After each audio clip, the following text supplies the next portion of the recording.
I'm on YouTube into Michael Jackson, watch Michael Jackson videos. I don't even want to see what they're gonna play next. They probably play something good next. So Andre, cut that off right there. Oh, you're welcome. You welcome. Yeah, something about Michael Jackson music just like, it would be taking you there. So I was like, oh my goodness. And I'm about to go live. So I'm about to turn this off. What's up, family? What's up, family? What's up, family? Happy Saturday. We made it to another work week of all the grind and the hustle and the bustle out in these streets, y'all. Yes, you woke up this morning, and on that note, let's get started.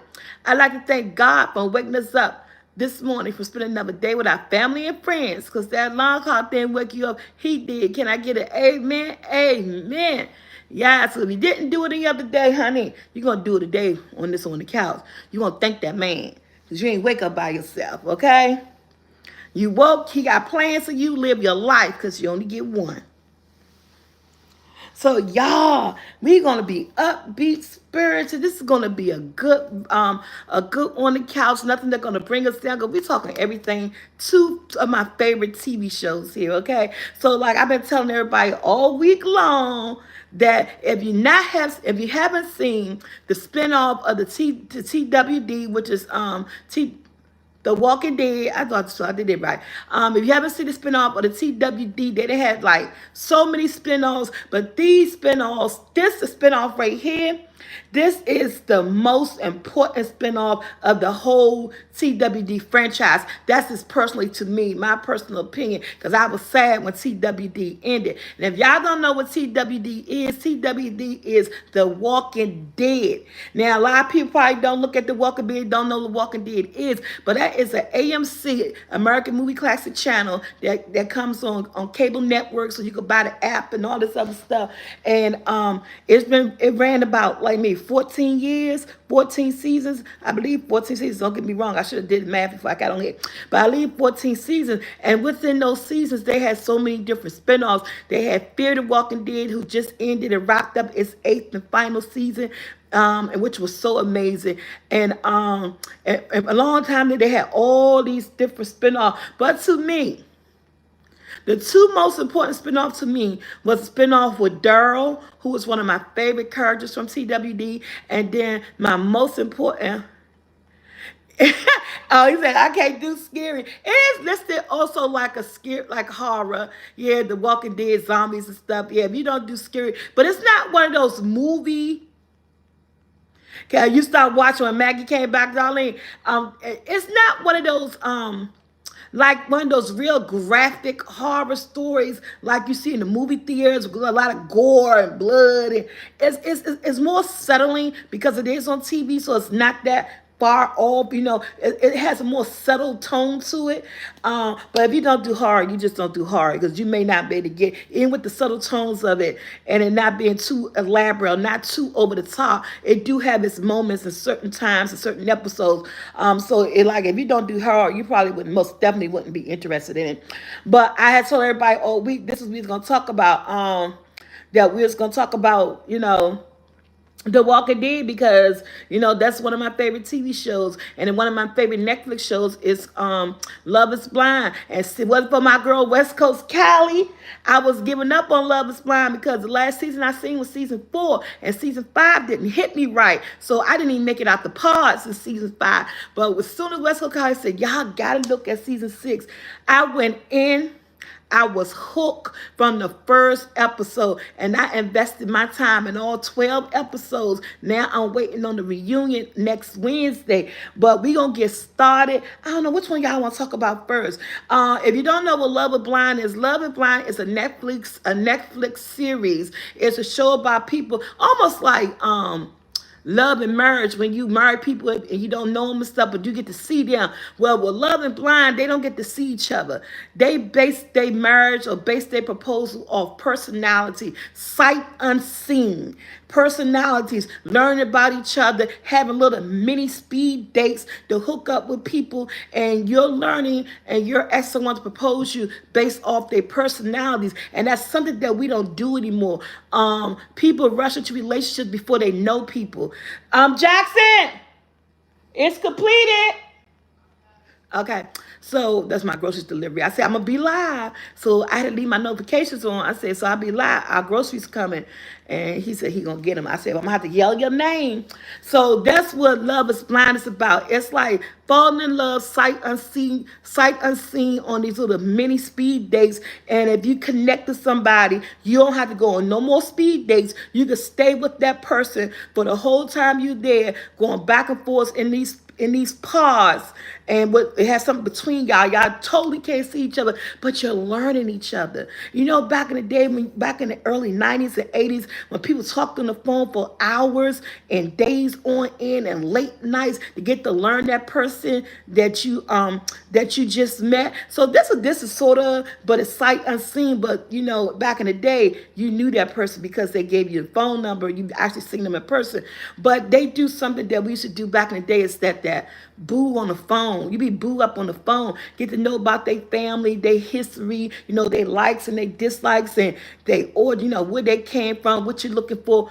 We don't have those conversations no more in relationships. And that's why a lot of relationships probably don't work, because we don't get to befriend each other. We don't get to scope our personalities no more. People we jump right into things so quickly these days when it comes to relationship, and they end up failing because of the lack of communication or knowledge between each other. So that's why I like Love Is Blind, because it kind of reminds me of old school dating when we talked on the phone, we got to know each other. Even though they short time of knowing someone is short, but it's a crazy concept, okay? You went on your Walmart delivery too.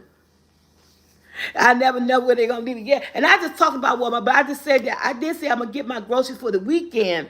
And then when my sons be off work on Monday, I'm hitting in those stores. So I didn't even get groceries for the weekends, and I didn't even get groceries for tomorrow. I just got something for the day to cook, because my son ordered breakfast yesterday. They ordered dinner, Popeyes for dinner last night. Then this morning they ordered McDonald's for breakfast. And then I just ordered some groceries for the night's dinner and tomorrow morning breakfast. So I might not be cooking a Sunday dinner tomorrow, because I ain't want to spend no more money in ordering food, and I'm going to grocery store on Monday. I'm just like going straight into the stores on Monday. So y'all must definitely get in a grocery haul vlog. So yeah. So let's get into it. I don't know which one to talk about first.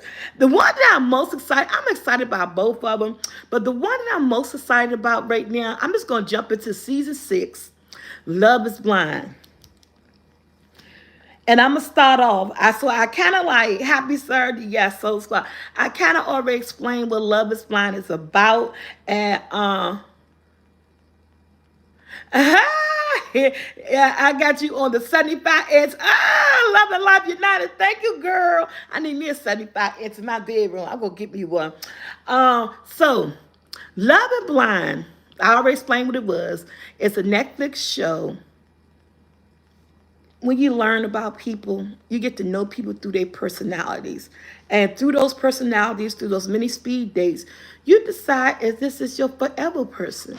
You decide whether or not you get married, you get engaged, and you get married at the end. They take you through all these trials and tribulations. Once you do the pause where you meet the person, decide which person you're going to be with, then the man will propose to you. And if that's the man that you clicked with, you may say yes. Once everybody say yes to all the proposals, then they go send them on a little mini vacation. So that's when you guys meet them. When you say yes to proposals, and then they have you guys meet for the first time in this hallway, with you coming from one part of the hall and he coming from the other part of the hall, y'all get to see each other for the first time. Then once everybody, it usually be like 5 to 6, you know that. Yeah, I ain't never get the drink for yesterday. I told my son, it probably wasn't worth, so I never got my drink. So once everybody pick their people, once everybody can see the people for the first time, they throw you guys on a vacation. Usually like Mexico or the Bahamas. They take all group. It used to be about 5 or 6 couples, and they take everybody who agreed, who accept the proposals. They throw them on a little mini vacation, like a weekend vacation, so they get to know each other even more. Now that they see each other, they can really talk and hold hands and do whatever they do. Because a lot of people are freaky. They be giving it up on the first. Man, They be give TV, man. They be giving it up. Okay. You just met them in the park. You got to know them. Now, once everybody meet their people, they throw you on a little weekend vacation, and so many people be giving it up on the vacation.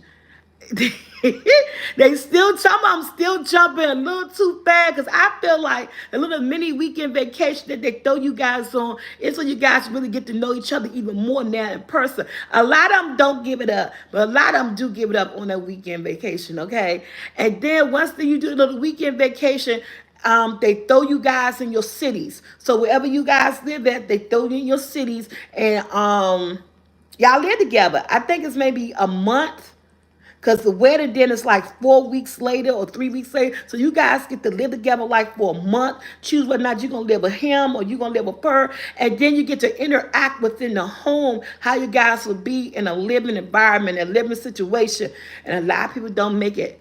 Y'all, a lot of people don't make it. So it's like a three-step part. It's the pause to get to know each other. It's the mini vacation to get to see each other physically, get to know each other more. Then it's the 4-week live-in part where you get to see how you guys will live together, talk about y'all future more, get to meet each other, parents and siblings and friends and stuff. And then after the live-in part, then here comes the wedding. Now, wait a minute.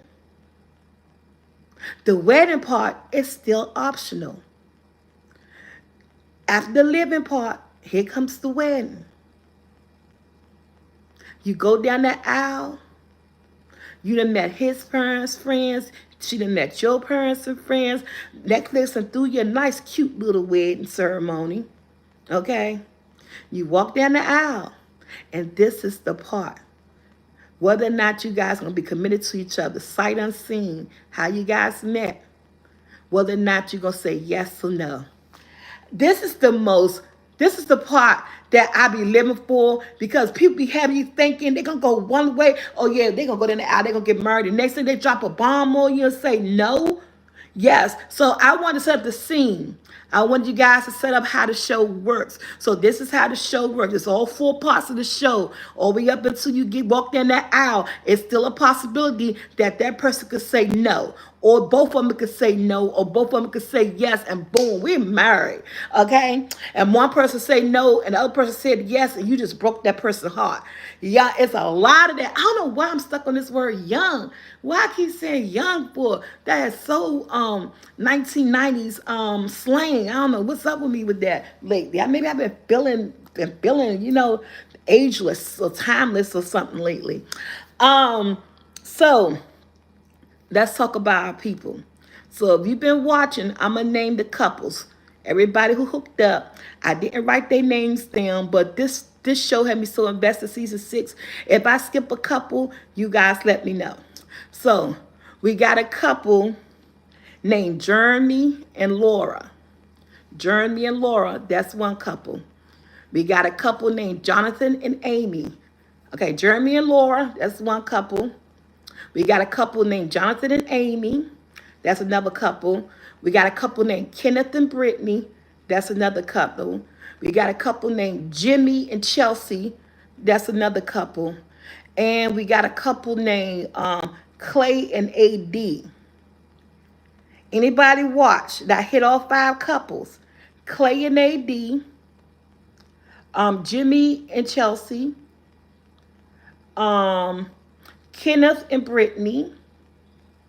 Jeremy and Laura. And Jonathan and Amy. I think I had all 5 couples. This year we ended up with 5 couples. Did I miss a couple? Anybody watching? Let me know if I missed a couple. So, these are the couples that came out the pod who apparently fell in love with each other through personality, getting to know each other, and now they on their next steps of journey to whether or not they're going to go down the aisle and say no. Oh, yay or not. You said I forgot but a couple names. I think that was all of them. Okay. I'm just going in with the dramatics. First couple.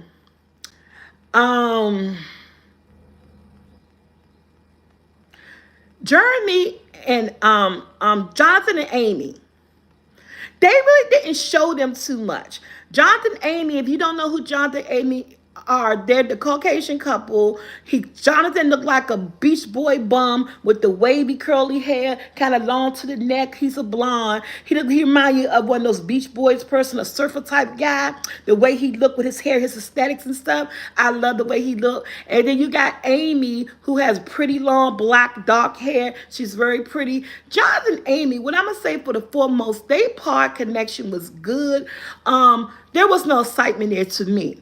But it was excitement there between them two. They really didn't have too much drama with their little connection. They kind of vibed off each other, and they were really good. So he asked her to marry him. She said yes. They moved on to the next stage. So far, no, it wasn't. I'm finished the all this whole series. Really, wasn't no drama with them. They do have one issue, and one issue that Jonathan and Amy has is that Jonathan is not ready for kids right away. He's not saying he don't want children, and she's not saying that she don't want children. But at the beginning, like any young couple, they want to get their finances. Yeah, I like them a lot. They're my best couple, darling.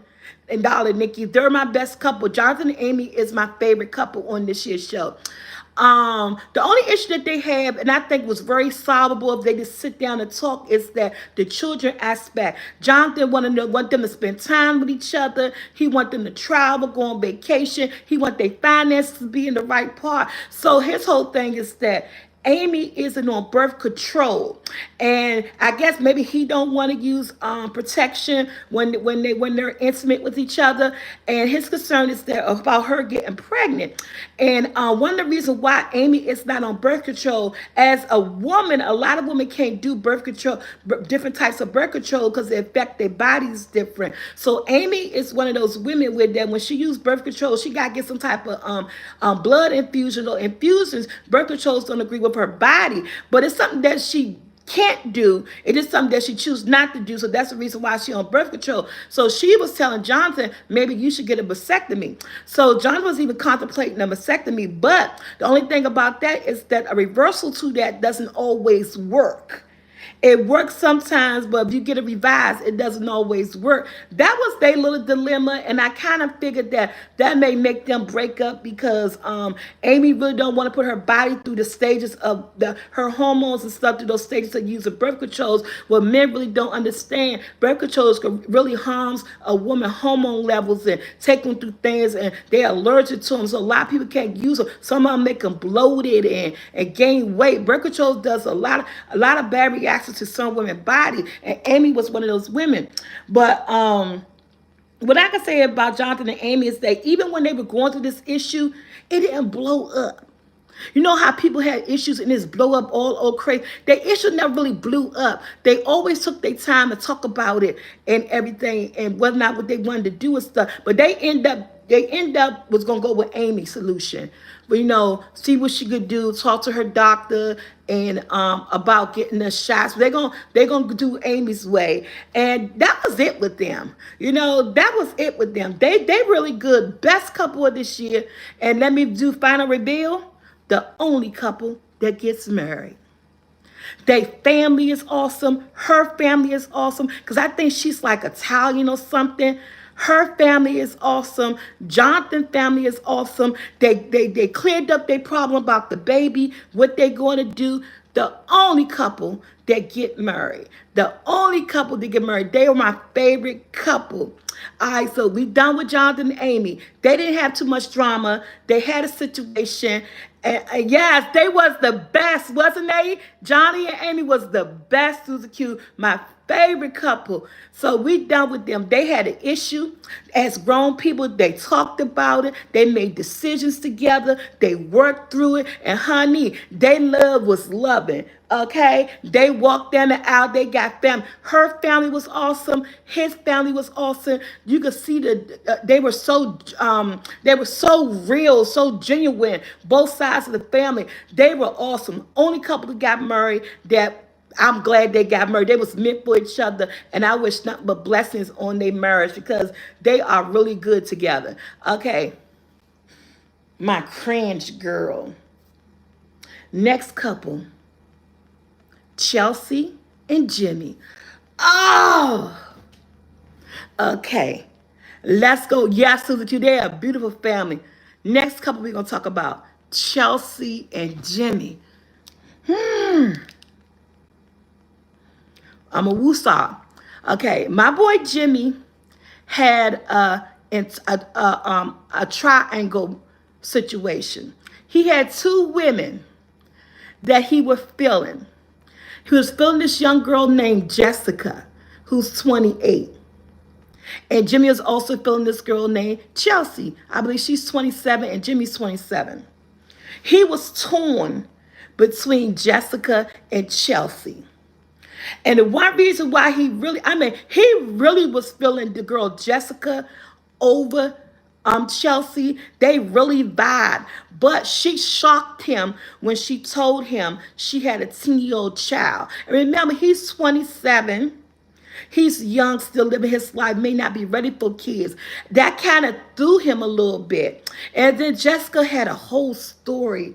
And, I felt for her how she was in the foster care system, how her dad was in jail, her mother was a drug addict, her daddy was a drug addict, and he was in jail. Then he got out and she got with her father for a couple of years, and her father committed suicide. Then she went back in this then she went back into the she went back into the system again, and then she ended up she got adopted at the age of 16. She ended up having a baby at the age of 17 by her high school sweetheart.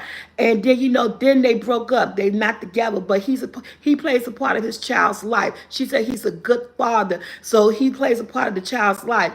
So she wanted a person. Remember, we talked about this years. We talked about this maybe months ago when people you want to be identified as yourself, but not by your title. Y'all remember we had a conversation that when people see you, I don't want to always be known as a mom. Chelsea thing is that she wanted to hold off.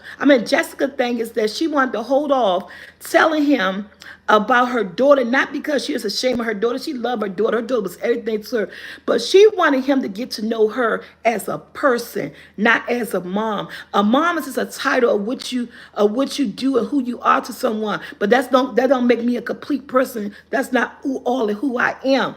So that's what she wanted him to get to know. She wanted him to get to know her before she got to know him as a mom. So when she broke it to him, and he said, why you didn't tell me from the beginning? She told him, I wanted you to know me for me first. I just didn't want you to see that I'm a mom. And I understood where she was coming from there, because we all get stereotypical on titles. You're a mom, you're a father, you're a wife, you're a husband, and I am so much more than that. So I understood her concept, but it threw him, it freaked him out. Then I thought maybe he was going to go with Jessica, because he told the story how his mother met his stepfather, and the stepfather brought some kids into their life, and his mother ended up adopting his oldest sister.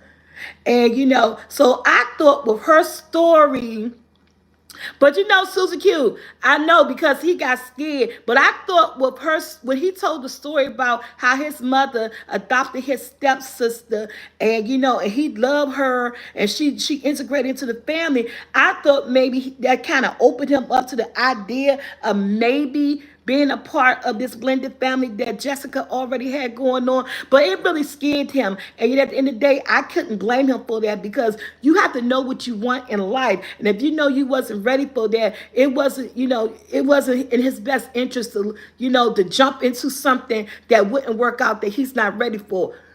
So I understood that why he didn't pick Jessica, but Jessica did get hurt. Yeah, he was scared. I think, yeah. That's a lot to take in, yeah. And then you right, darling. I think too he was scared, because he was scared because she had a kid. So I felt like that's the only reason why he didn't pick Jessica. I felt like he had feelings for Jessica. I felt like he had a lot of stuff in common with Jessica. Jessica was beautiful, and she the one that looked like Megan Fox. And y'all gonna know what I'm talking about. I don't want to stay on each couple too long.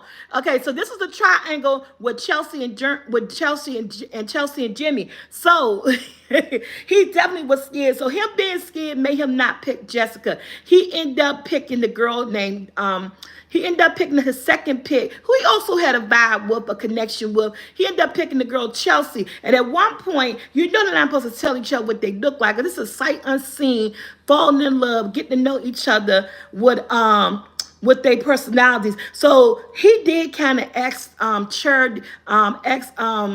what's the Chelsea, what she looked like. So he said, well, I'm just going to say that some of my friends say I look like Megan Fox. He was like, "Ooh, Megan Fox." He was like, "Ooh, marry me right now." This is at the beginning when they was joking and laughing and getting to know each other. And I think that he had an image of Megan Fox, who is a beautiful young lady. I think he had an image of Megan Fox in his head. Yeah, he picked her joke, but it was not Megan Fox. Yeah, yeah. Did y'all see that at the end?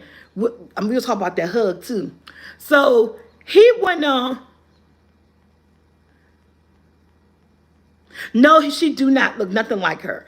And so he ended up picking Chelsea because I think he was scared to pick Jessica because of the kid. But I think he actually had more feelings for Jessica than he did Chelsea. But him and Chelsea did have some connection. He did vibe with her. So he went on to pick Chelsea.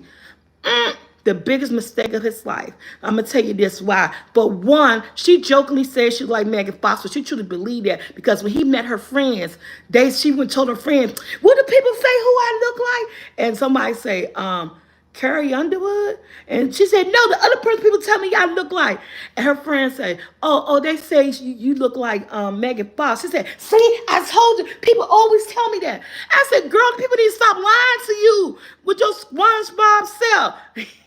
I was talking to the screen, and she had one friend that was looking like, "Girl, you don't look like no Megan Fox, but okay." We ain't gonna talk about nobody, y'all.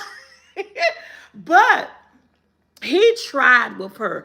They did not get married. They did not make it down the aisle because they end up breaking up because Chelsea has some underlying self-esteem issues. She really did. And I don't know if she had trauma in her last relationship or either in her last relationship she was showing love and wasn't receiving love, but she was just so clingy to him. She was so clingy. She wanted him to kiss her and say she loved her all day long, every day. She was looking for that. She got upset when this man went to a birthday party and was gone for an hour and a half. He came home. She'd been drinking. I guess he'd been drinking when he was out with his friends. And she made this big old ordeal about him being out with her. Oh, yes. Let me tell you too, when he met up, I remember, I'm gonna go back just a little bit. Remember when they get to meet each other for the first time once they accept the proposal? Well, did y'all see that hug? When he met her, he hugged her and everything. But y'all see when they put the camera on his face and he hugged her, and he did like this. I said, "Oh, no, boo, she ain't no Megan Fox." Oh, I was like, I said, "Did you see what that look on his face?" Man, he looked so disappointed, but he stayed there. He stayed there. She ran Jimmy off. I think Jimmy would have stayed because I believe he did have some type of feelings for her, and I think he would have made it work. But she was too clingy, and she had undercover trauma. She wasn't happy with herself. And I tell you this, I'm gonna tell you this because the young lady on here named AD, she's an African American young lady. She is set up beautifully. She has a beautiful bomb body. I mean, from the hips to everything, the butt, everything. So they were at this gathering, and Chelsea made things so, yes, she was insecure about herself. Yes, she made things so awkward at this gathering. And this is how I know she has insecurities about herself, and she got things she need to work on. I don't think she's ready to get married or be in a relationship because I think she needed first to work. I think she need to work on herself first and her insecurities before she could actually be with somebody else. Because I remember when I told you guys, you bring that type of stuff into a relationship, you'll tear that relationship down because she wanted that person to, she wanted Jimmy to keep telling her, I love you, keep kissing on her. She kept wanting that attention, and that could be so overwhelming to someone that constantly have to remind you that I love you, that I'll kiss you, and this. So that was overwhelming for Jimmy. But at this party, they would stand around at this bar. Not one time I actually seen, I could be wrong, I didn't see Jimmy looking at AD. So Chelsea gonna say, I'm just gonna get it out the way, and I'm just gonna say this because I know everybody looking. AD, your body is this. So she got to talking about, I don't know exactly what she said. She got to talking about AD's body. How beautiful AD body was, and do she go to the gym? What she do to get that body and all this other stuff? And so at the end of the day, I think that she made Jimmy look at AD's body by putting that up there. I don't think Jimmy was thinking about AD. He was standing at the bar drinking his drink, and her insecurities because AD got a bomb body, and I guess she just went on saying, I'm just gonna say it because I know everybody gonna be looking at it. And so she just started talking about AD body, and then I was like, you brought that situation up. Then she made an argument about it because then he started talking to AD, but they were actually only talking about her and AD's dude, Clay. They really wasn't talking about nothing else. You made him. You made him look at AD's body because of your insecurity, because you were insecure about how AD looked. And your body not shaped like that. You made him look at AD's body. That man wasn't thinking about AD or AD's body. And this plays a part about her insecurities. You put that on the table. Then they start having conversation. You went to go sit with the girls, and all of a sudden he's to be blamed because he over there talking to AD, and you're not paying me any attention. I'm over here, and everybody else is paying their girls some attention, and they coming up and kissing on their girls. You just have me out there, you all in AD face. You put him in AD face when wasn't nobody thinking about AD's body. You put that up. Your insecurities made you think about AD body. So you put that on him. So that made me mad. So at the end of the day, let's just say Jimmy and Chelsea, and they didn't get married. Which one, Bridget? Put in my name, Tanya Waller.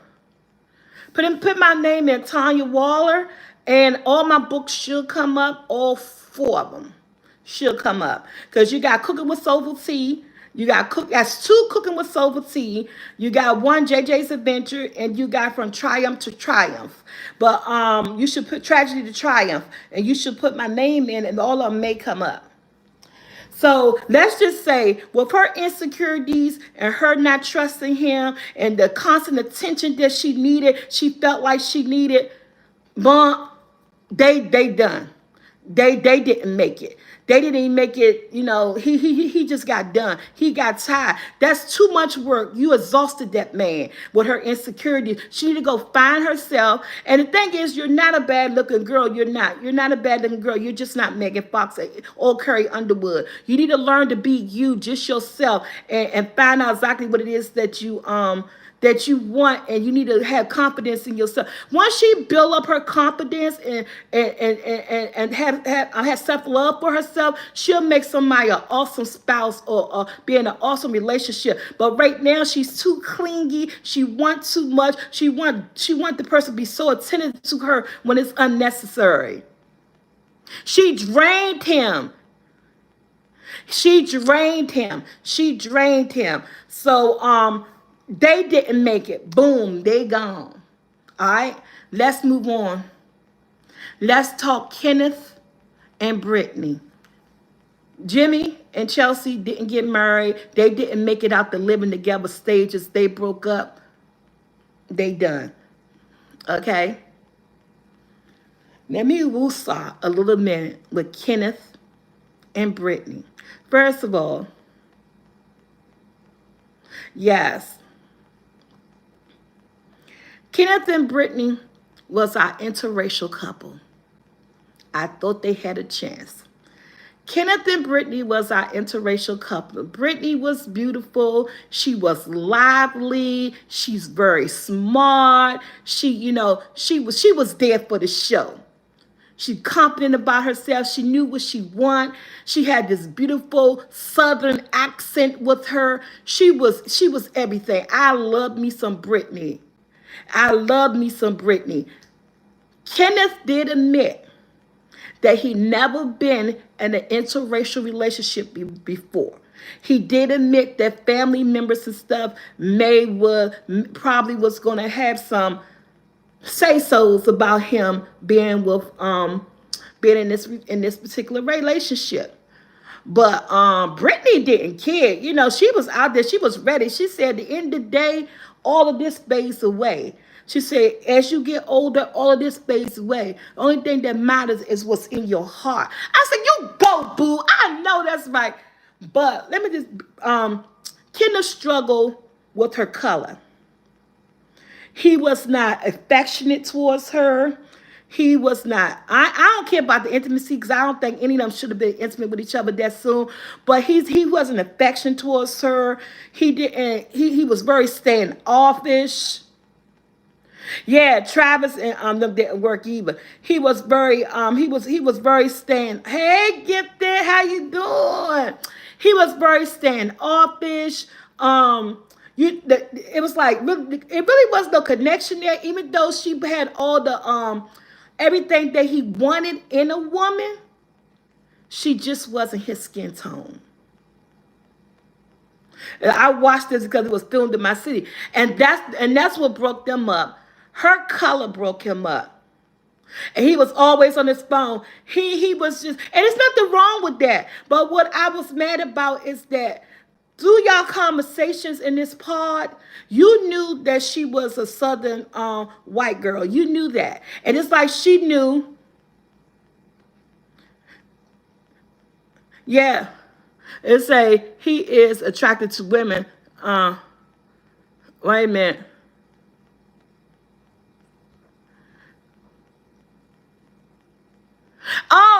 Brittany, darling, I'm about to say that next, girl. And that's my thing. And I think he did Brittany a disjustice to finding somebody for herself. Because if he knew he couldn't get down with her color, he should have left her alone. Because you knew in that part that she was yeah. I said that too. I'ma get there, y'all. I'ma get there. Y'all all ahead of me. Y'all all ahead of me. Because I'ma get there. I felt like it was her color. I felt like he should have left her alone because he did her disjustice. I believe because she was just such a lovely person. I believe she could have got with somebody else. And then, like me and my cousin was having this conversation, I believe that he might have been gay. Yes, I'ma say it. She said, "You gonna say that?" I said, "Because he gave me gay vibes."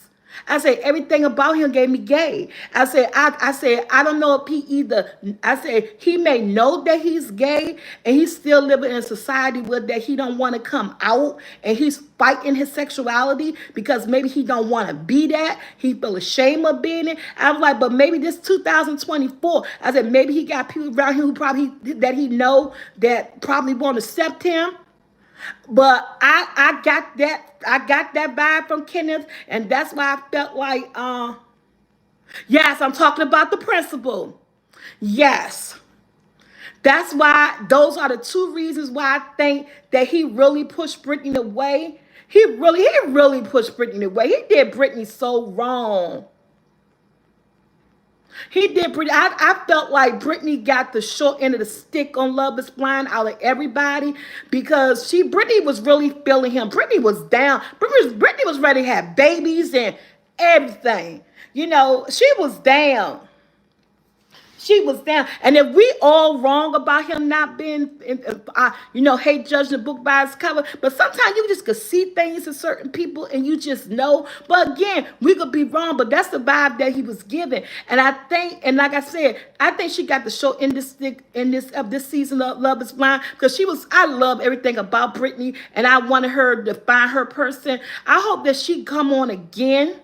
Don't let this experience that she had, because that thing that he did in the breakup, how he reversed that on her when he broke up with her that night, that morning, man, it was crazy. Yes, thank you, Susan Q. I say because I think he's fighting it. I think either he don't want to be or he don't want people to know that he is. So he decided he gonna do this. And we got a lot of DL brothers out here in the world. We got a lot of DL brothers out here in the world, and I just hate that so much. I think he was struggling. He is a choir director. No, he's a principal. He may be a choir director, but he's a principal of a middle school. He was a principal. Yeah, I think y'all wrong about him though. Yeah, because my cousin said the same thing. She didn't get gay vibes, but I did. And we all, we all entitled to our opinion. But you never know. But that's how I felt.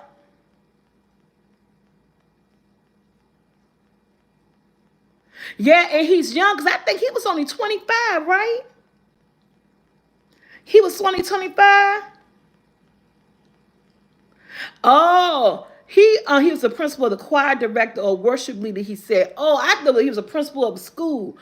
Yeah, because he only 25, and he was saying that people don't take him serious because of his age. But when you come on Love Is Blind, you're coming on there because you're ready. At the end, this show is about getting married. That's why you on there, that because you're tired of, all the hustle and puzzles that you're doing out here. You're not finding the person for you. So if he wasn't ready, why would you come on Love Is Blind? Because Love Is Blind is ultimately about finding your soulmate and getting married at the end. So but they broke up. I felt like Brittany was cheated out of her chance of meeting her someone special. I think Brittany need to reapply and come back on the show because I just love everything about her. I love her southern accent and everything. Yeah, I felt so bad for her situation. I really did. So I was like,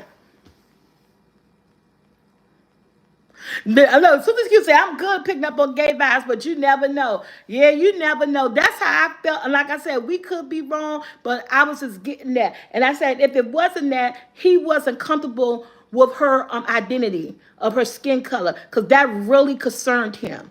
He kept saying that he could get past it, but he kept bringing it up because he gonna bring it up about I don't like what AD said. Then let me just go back to the party. Hey, West Coast Cali, you remember the party when they was meeting each other? And I didn't like what AD said because AD pulled him to the side, and this is the type of thing that I think that was he was nervous about, and AD brought it up to him.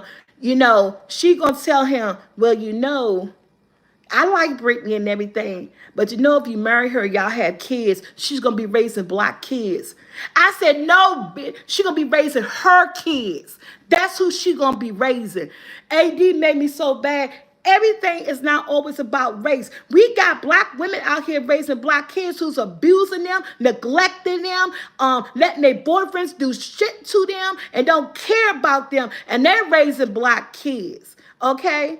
So some people mindset be messing me up. I did not like that comment. I did not like she put that in Kenneth's head. And Kenneth did address that to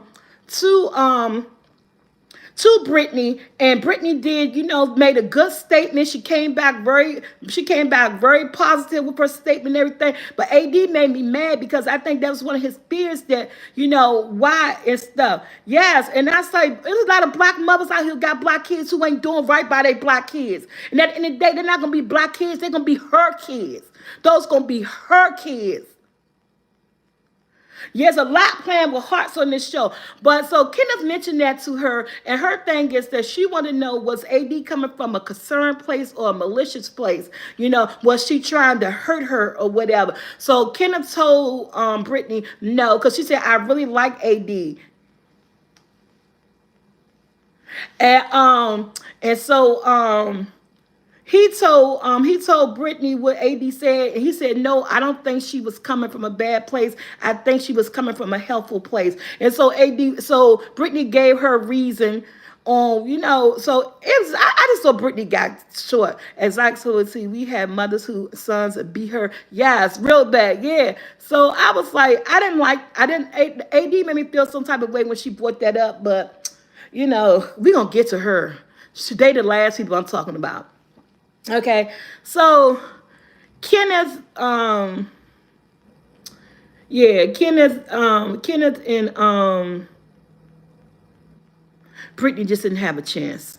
They just didn't have a chance. And like I said, I felt sorry for Brittany. Now I see somebody mention Trevor. Trevor was part of Chelsea's triangle with Jimmy. And I felt like I didn't tell y'all that Chelsea and Jimmy had a triangle too. Chelsea had a triangle. She had a choice between Jimmy and Trevor. Now, I love Trevor. Trevor's heart was broken. He looked like a little young Lou Ferrigno from the Incredible Hulk. Do y'all remember the Incredible Hulk? Trevor was so sweet. He's another person that I feel like, yeah, Jimmy wanted Jessica. We already talked about Jimmy and Jessica. You missed that part. And we talked about their triangle too. But I forgot to tell y'all that Chelsea had a triangle too. Trevor was so cute. I called him my little Lou Ferrigno. He reminded me of Lou Ferrigno from the Incredible Hulk. Yes. And he had a triangle too with Jimmy and Chelsea. And I thought Chelsea was gonna go for Jimmy. I thought Chelsea was gonna go for Trevor. Trevor really liked Chelsea. And that's who I think she should have been with. She should have picked Trevor, and maybe her butt would have got down that aisle. You thought the same thing too, Susan Q? Yes. I forgot we had two love triangles dealing with that damn Chelsea. She was involved in two love triangles. Yes, she was. She had the one with her and Jessica against Jimmy. Then she had the one Jimmy and Trevor and Chelsea. And she chose Jimmy, but she should have chose Trevor, and Trevor got so hurt. Trevor was a better match for Chelsea. They had a lot more in common. That's why I'm trying to figure out what tilted her to pick Jimmy. I don't know what in the moment tilted her to pick Jimmy, because I just knew she was going to go for Trevor. And Trevor was more her type. Even when she met him, she liked the mohawk and everything that he had. I was like, oh yeah, her and Trevor going to go for it. They're going to be a good couple. But she just went to Jimmy, and I don't understand why. But that was her mistake, because her and Jimmy didn't even work out. Yeah. Yes. Cho was her type body-wise, because he lift weights and all that stuff.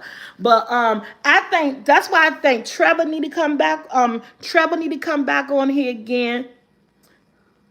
So, but see, Clay mom low-key told the dad, she said, yeah, you met me, but you, women were good to me. Yes, he was, but we ain't get to them. They our last couple.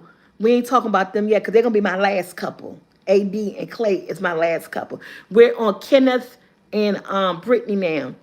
But yeah, we already talked about Jeremy and Amy, best couple of the show. They got married. We already talked about Jeremy and Amy. Just a recap. We already talked about their situation with the baby situation. They cleared it up.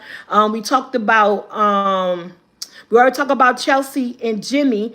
You know, how they didn't end because Chelsea was insecure. She wasn't sure about herself. She had trauma, things she needed to deal with. They broke up, didn't go nowhere. And then now we're on Kenneth and Brittany, but we about to end Kenneth and Brittany. We talked about Kenneth and Brittany. I felt Brittany was cheated out this whole thing. I feel like her and Trevor need to come back on the show and try again. So let's move on. Laura and Jeremy. Next couple number 4, Laura and Jeremy. Laura is your typical upscale, I'm that blonde. Laura, I did not feel Laura. I'm late. That y'all talking about. I did not like Laura. I'm so glad. FYI, her and Jeremy didn't make it. Her and Jeremy didn't make it, and because Jeremy had a triangle too with this young lady by the name of Sarah. He should have picked Sarah. I don't know why he didn't pick Sarah and why he picked Laura. This was a triangle too. Laura had mean girl vibes. Yes, she did. And I'm trying to figure out, he had a triangle too. He had Sarah and he had Laura. And I'm trying to figure out what tipped him over towards Laura because I knew he had a vibe with Sarah. Him and Sarah was vibing, man. They was vibing. And I'm trying to figure out what made him tip over to Laura and ask Laura. Because Laura is everything of a mean girl. She changed his, come on, he can't wear Hawaii shirts. I don't like those Hawaiian shirts. It was something else she liked and said he can't do no more. You don't never change nobody. He is who he is. I like the Hawaiian shirts. I love Hawaiian shirts. She was just, they didn't make it. They didn't make it. And they didn't make it so quickly. I didn't even see what the heck went on why they didn't make it. But at the end, it went left. Kenneth was, as we should say, was it love? I don't know why. I hope Sarah and Germany hook up too. Yes, because you know he stayed out with her until 5 a.m. hold with a conversation. And that made Laura mad. That because Laura, you was not supposed to be the one. It supposed to have been Sarah. But after they met up and they saw each other at that little party, hosting party, was when the people who didn't pick nobody, who end up at that party and they get to meet the people that they didn't pick. Sarah was on her game. Sarah is on the game.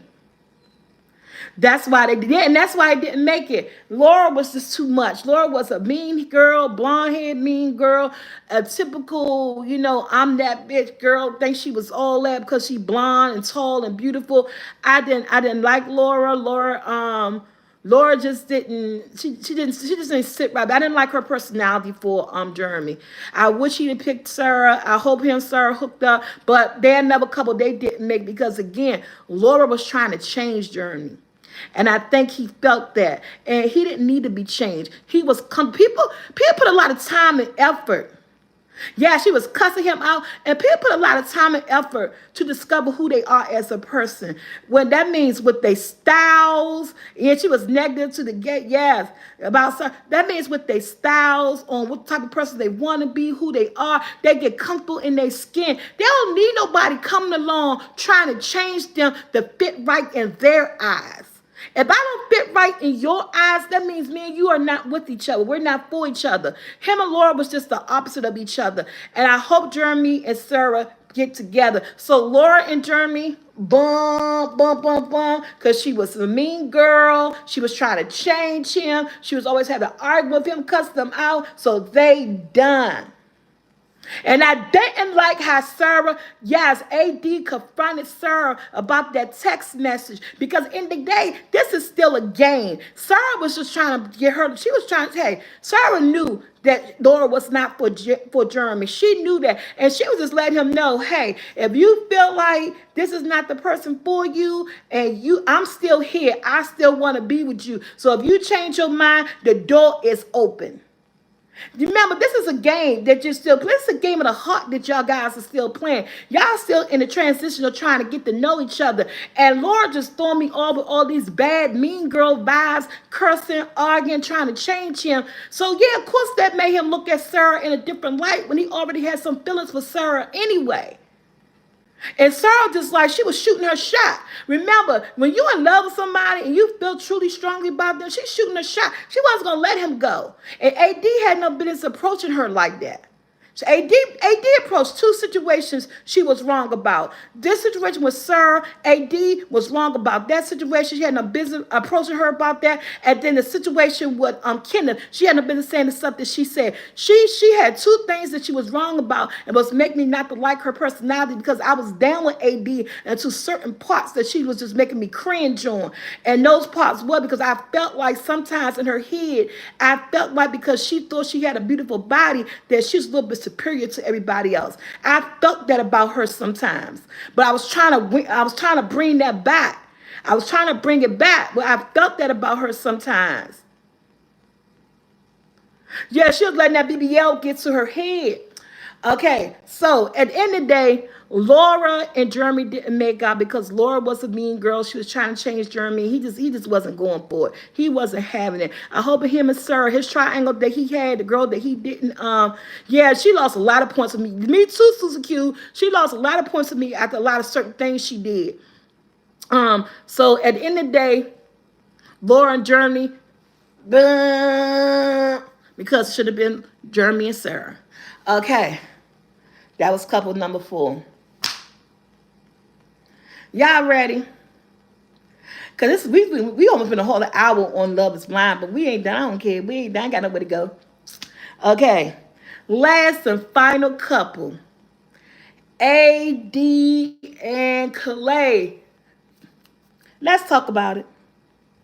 Last and final couple. Let's talk about it. AD and Clay. First of all,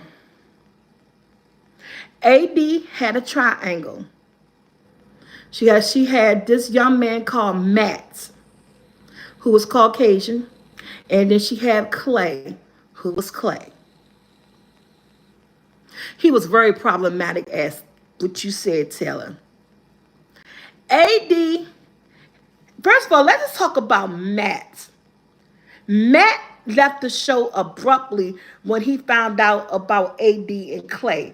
They didn't show Matt at all. Matt got the hell up out of there because at one point of the show, he told AD, if I can't be with you, there's no reason for me to be here. I'm gone. When he found out that she chose, because she didn't even go back. They didn't even show her go back to tell Matt that she chose Clay. Matt was just gone. You know, like Chelsea went and told Trevor that she chose Jimmy. They didn't do that with Matt. Matt was interested and he was handsome though. Yes, he was. So let me tell you at the beginning how I didn't like Matt. So I didn't like Matt at the beginning. Matt talked about how he had trouble speaking to women. I feel like Matt didn't have a lot of confidence in himself. And he said at the front, he had trouble speaking and connecting to.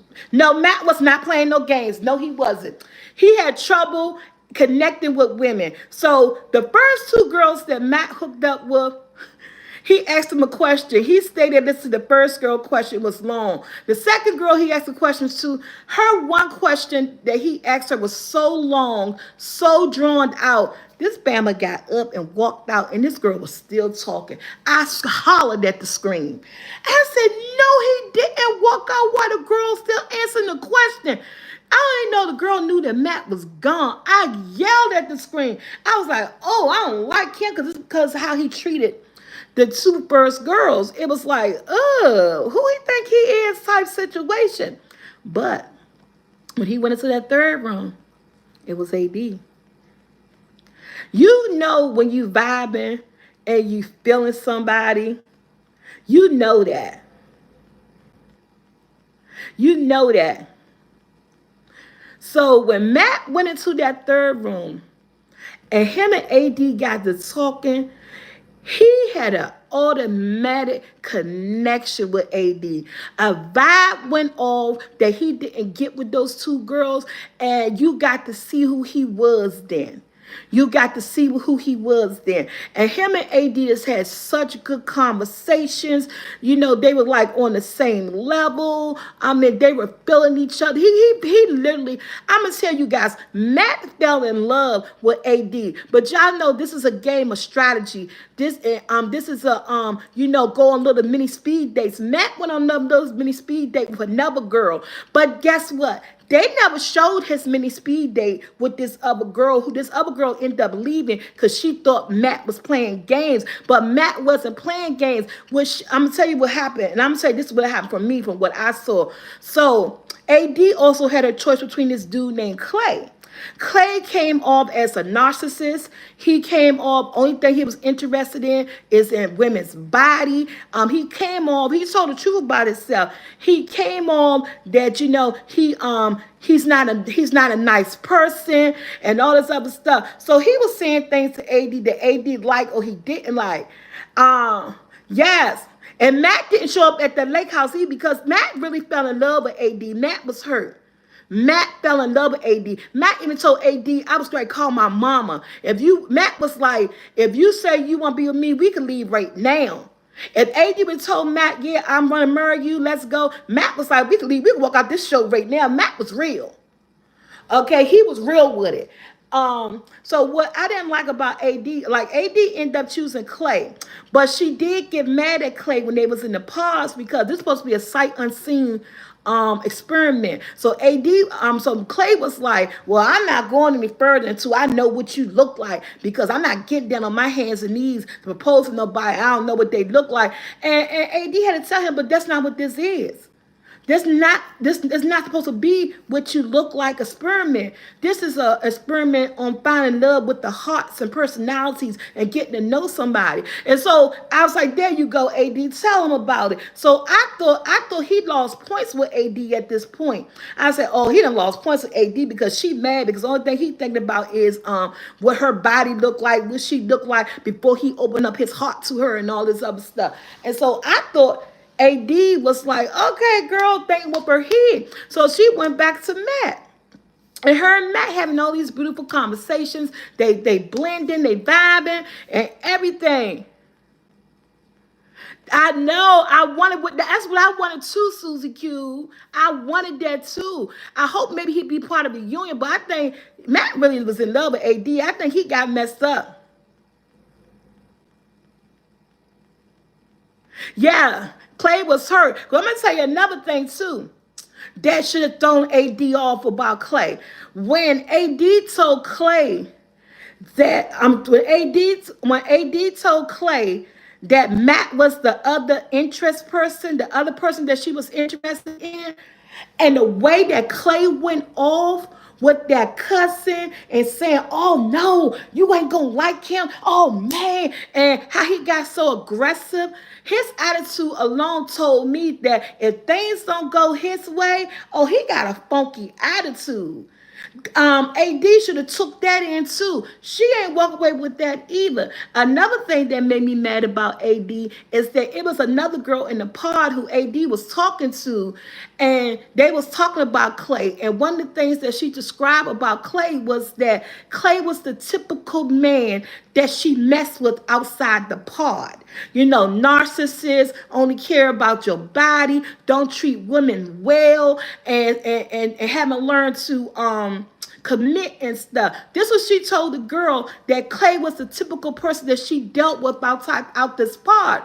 But yet in the same breath, she gonna tell the girl, but he could practice on me. See, you get what you ask for. AD missed a lot of red flags, but she already knew that he wasn't. She already knew the red flags because she told the girl this. She already knew his personality was like the people that she was meeting or dating outside this part. The reason for you to come here so that you could meet people sight unseen, so that men just don't want you for your body.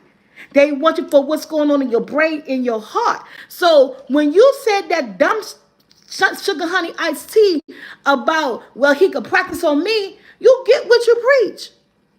That's why you ended up the way you ended up, because you should have said this man can practice on me, but you came in this pod looking for something that you already had out that you didn't want outside this pod. In real life, you didn't want the way that those men did only wanted you for your body. You claimed you wanted somebody to get to know you for your mind and your soul and for who you are as a person before they see you. But then you're going to say, oh, you knew he was a typical person that you dealt with and you chose him over Matt anyway. And then AD is another person who had trouble with the color, because she also says she never dated a white man. She never thought about dating a white man, but she was really feeling Matt. And now I'm not going to people have choices. It's your choice to date who you want to date. But if you was talking about feeling somebody sight unseen, your Matt was just vibing so good, and the color of his skin, it was not part of it. Because she even asked Matt, what do you think about, dating somebody of another race? He was just like Brittany. I don't care. He said, I don't care. He said, it's about what's in the heart and how you feel. Matt didn't care about the color of her skin. He said that straight up. He is from a small town, cowboy boy. He did not care. He said it's about how you feel at the end of the day. So he said he didn't care about no color, no skin. Okay? So it was just crazy. But she ended up choosing Clay. And Matt found out about it. Somehow Matt found out about her choice. Matt was gone. She didn't go back to tell Matt that she chose Clay. Matt was gone. Matt left the show abruptly because, like he told AD at one point, that if you ready, we could leave and walk out this show now. We could leave right now. Now, for Gifted, you say Matt was playing games. When Matt asked that question about was her father alive, because if her father was alive, he wanted to ask her father in hand in marriage. This is a conversation that she was having. Now, it's another young lady that they never showed us, never showed Matt with, that he was having speed dates with. I forgot the young lady's name because she left the show before Matt did because she felt like Matt was playing games. So she ended up telling AD that some of the things that Matt was saying to you, she was saying to me. He had to. It's a game. A lot of them ask everybody the same similar questions. A lot of them ask everybody the same similar questions. I think AD was looking for a reason not to choose Matt. I said, y'all so dumb. It's a speed dating game. A lot of people are asking people the same question. And then she said, oh yeah, but the only question that he really asked her was about the father. Because at the end of the day, a good Southern gentleman who was raised the right way, that they did this a long time ago, they do ask fathers for their hand for their daughter. I don't felt like that was playing the game. He was being honest and true to who he is as a person. So if he ended the day, he wanted to pick her, he wanted to know, was her father alive? And, because if this was to happen, I want to, I would ask your father, for your hand in marriage. See, what the other girl was doing, she was trying to get in AD's head because she wanted Matt for herself. And she was trying to get an AD head, and what she did, and it's like Matt told her. Matt said, no, I ain't tell her the same things I told you. I told you about my mama. I told you I was ready to introduce my mama. I didn't tell none of that to her. But see, AD need the reason, so she didn't listen. They running off emotions, and remember, they playing games because some of these girls are going up against you with the same dude that they feeling. So they don't want you to get that dude. So she played AD, but then she ended up leaving because she said, I'm out of here. I'm leaving because I'm not here to play these games. I said, girl, bye. You trying to get an AD here because you want Matt for yourself. And she did, but she ended up leaving.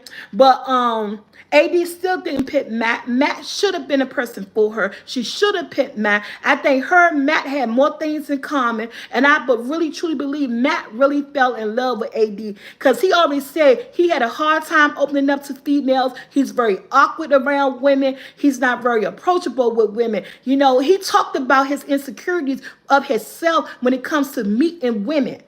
That's why he was on this show. Yeah. Okay.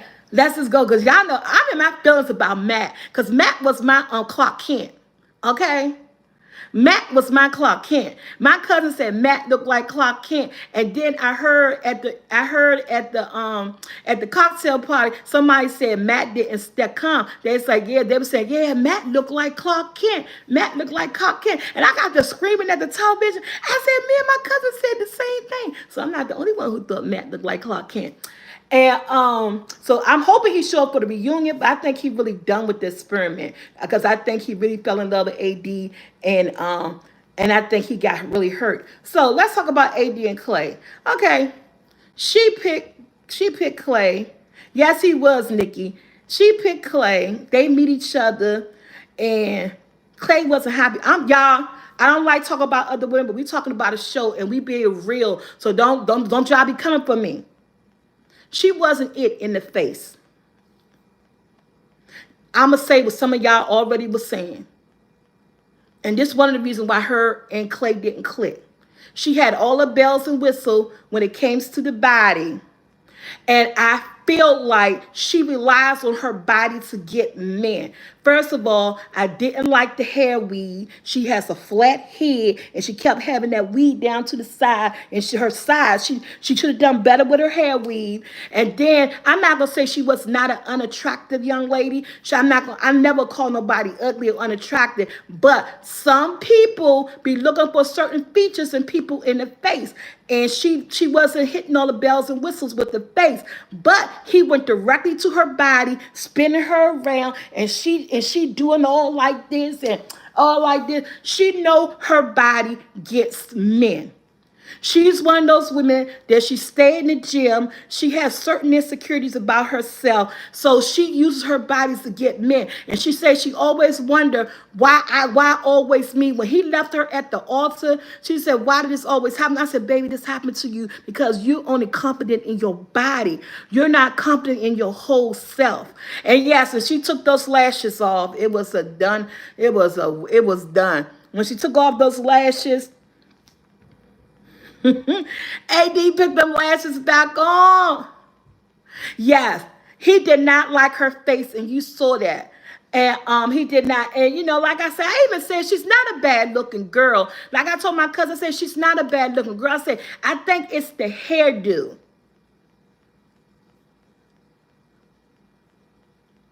Yeah, his Bible said that. We're gonna talk about that too.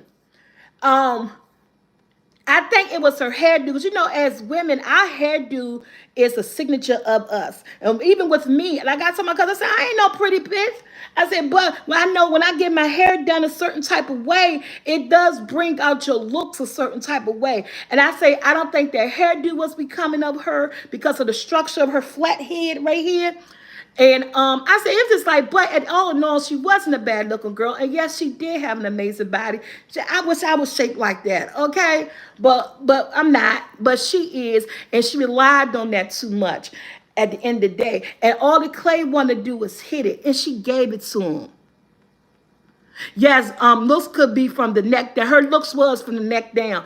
And she gave Clay exactly what she wanted. Because like she kept telling cause who say Amy kept saying that she and Jonathan haven't slept together yet, and she kept saying, "Oh, she slept," but Amy and Jonathan never slept together because they had that baby issues that they was trying to get together. So Amy and Jonathan never slept together, and that's another thing. That's the third thing she made me mad about that she lost points. She was saying, Amy knows she did to that man. She don't care what y'all say. You don't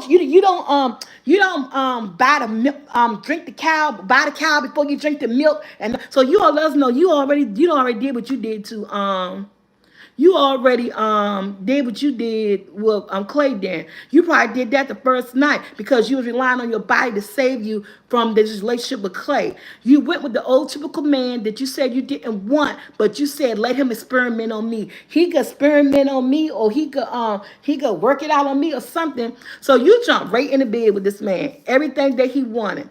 And then I'm gonna tell you, when they did a little mini vacation, when they did a little meet up with the other people and stuff, Matt wasn't there. I was mad Matt wasn't there. I wanted him to be there, but I believe Matt got so hurt behind this experiment. Now they home. For a minute, y'all, for a minute, I'm not going to lie, Clay had me. Clay had me for a minute. He did. Because I was like, oh, he going to change this and that. He had me. Yes, that's all he kept talking about was the sex. That's all he kept talking about was the sex. Yes, her hair, she needed a new hairdo and all that stuff. But Clay had me for a minute. Yeah, Clay didn't figure out her job. Yeah, he said, but what did she do? She was a real estate agent or something, right? But Clay had me for a short minute, y'all. I'm not going to lie. Because he was seeming like he was really interested. He was seeming like he was getting past the body. He really had me for a minute. He did. And then he didn't have me. He had me for a minute, and then he didn't have me. I was like, what happened? I say, yeah, and a bar manager. I said, because his brothers was surprised. Clay was running game. Clay was running game the whole time. I'm telling you, Clay probably kept her in the bed.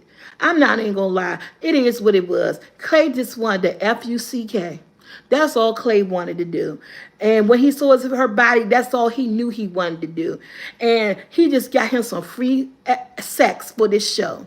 That's all he did because she put it out there. He just got him some free sex that he didn't have to work for, that he played with somebody's heart, and that's all what that was. He got exactly what he wanted. He's a narcissist. He's not good towards women or nothing. He just wanted to stay on the show. He ran the show out to the very end because, like I said, he had me for a minute. I thought he matured. I said, I Clay matured a little bit while he was on the show. I was like, okay, Clay. I was giving him the props and everything, and I did. I hurt. AD made me cry a little bit because she believed in the change and she had his back 100%. Y'all, it's water time. Jackson! I need some water, Bubba. I've been running my mouth too long. He wanted the good cookies in the cookie jar. You right, Susie Q, and he got it. And she gave it up too soon. And at the end of the day, I did feel sorry. Even all the way up to the wedding he had me. I'm not gonna lie, because all the good stuff he was saying to his friends and his brother, I felt like it was genuine. This man need an Oscar. He need an award because even all the good stuff he was talking about changing and that he had that she had his back and she deserved everything and that she held me down and I'ma hold her down and she deserved this, she deserved that. I was like, oh, I was so proud of my boy. I had no indication when they walked down that aisle that this Bama was gonna say no with all these bunch of no good excuses. I said, he just sat here and break this girl heart. I said, he knew. I don't care. All time, just now, he just realized. She would have been good to him. They were both broken in different areas. They was. She was broken with that. She was rely solely on her body to get what she want. And he was broken because he don't know how to treat women. And all he looking for is a perfect body person or a perfect person or whatever. And that's not always the case out here in this world. This is real life. You know what I'm saying? You can't get it both ways, but you gotta put more into that relationship. Hey, Jay. And so I felt like he knew, but he was saying all the right words and saying all the right things on this show to let himself carry on all the way to the end, you know. And I did like his mother. His mother was beautiful, and the two brothers was nice. His brothers was nice looking and everything. Clay was not an ugly dude. To me, he was not ugly. I don't think he was all that, but he was an okay looking dude, and Wichita and another thing, AD kept saying how Clay was just he's just so handsome and he just so this and he just so that and all this other stuff. Okay. Hey Jeremy in the house. What's up, Jeremy? And I was just so torn.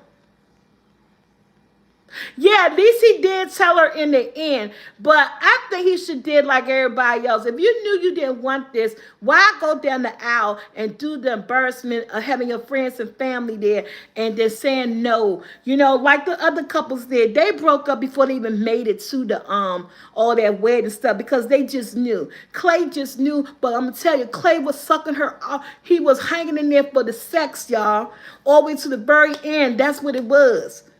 Excuse me, he was hanging there because of the sex. If she wasn't giving it up, he would have been broke up with her. I'm saying he just hung out to the end because I know, and they were living together. He was hanging out in there for the sex. That's all he was doing. He was gonna get all the free booty that he could get by this woman that he met on the show. And to the very end, I'm gonna tell her no. I done hit that. Another one on my notch. I'm up out of here. That's how I read it. That's how I read it at the end. I don't believe none of the stuff he said at the end, all the reasons, finances and not ready. The only part I believe that he wasn't ready. But all that finances and all that other stuff he was talking, that's a bunch of bull that he knew people wanted to hear and make it seem like he made a wise decision instead of for it being what it really was. Okay? Now, the father comment was like, he should have got somebody like the mother. But like the mother said, when you had me, you ain't treated me right either. And she kept it real because she was about to go in on the father on national TV. She said, I'm not going to talk about that. And she walked away. I said, I know that's right. I know that's right, mama. But I do like what the mother told Clay that, you know, If you wasn't ready, you wasn't ready. Don't let nobody pressure you into anything. That was good advice she gave her son, but your son knew he wasn't ready way before the wedding. He should have broke up with that girl instead of embarrassing her, having her family, your family, and all y'all out there. And he knew from the beginning that he wasn't going to marry this girl. He just ain't figured out just now in that moment. I'm sorry. I'm not giving that to him. But all in all, Love and Blind season 6 was good. Somewhere in my heart, I want Matt and AD. Maybe they had the reunion. Maybe they had the reunion on the 13th and Matt show up for the reunion, and maybe him and AD make click. Because I didn't seen this happen before. That people who didn't get together in the show and they had breakups and the reunion come back, the two people that wasn't together and they was together, how y'all do that? Outside the show, they exchanged numbers and they hooked up. That happened in season 3. I think I seen that happen. So it's a possibility, y'all. I am still crossing my hands. But AD supposed to be so in love with Matt, so heartbroken. I don't think that I don't think she gonna, go for Matt. I don't know. Yes, AD mom had a cute shape too. I said that too. Thank you, baby. The chicken in the freezer. No, the refrigerator, because I'm cooking it for dinner tonight. Yes, AD mother had a nice shape too.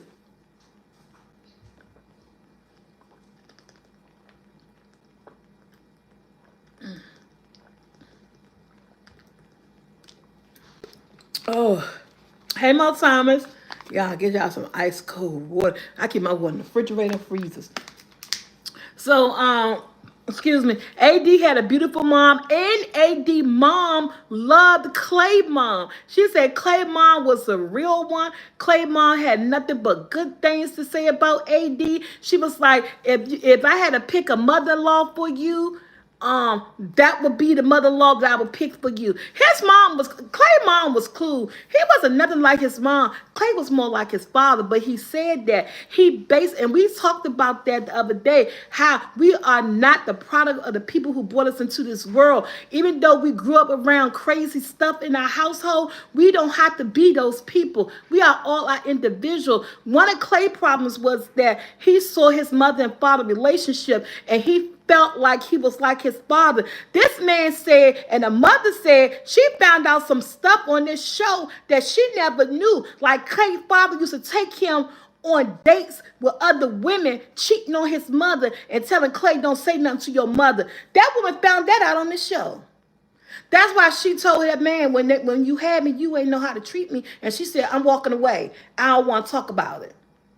That son revealed that, not even thinking about his mother, even though him and his mother is not together. That's a bomb to be dropping, because now she's back in her feeling. You did what? Now she got, even though their relationship over, they've been divorced, they only say they was only married for 20 years, whatever.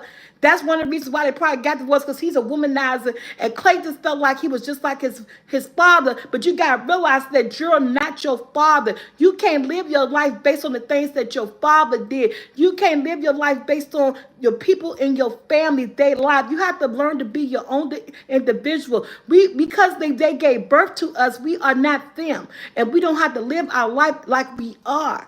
And that's why I say Clay and AD both had so many different issues. Like somebody, like Nikki said, it's glad that he told her before they got married and the marriages blew up. But I knew he didn't want to marry her. He should have told her before they even walked down the aisle. Like everybody else broke up before the wedding. He should have broke up with her before the wedding. And that's just why I don't like him. Because like I said, he held in there because he was getting the free sex. And that's why he held in there all the way to the end. I bet he probably had sex with her the night before the damn wedding. I'm telling you, I'm putting them past him.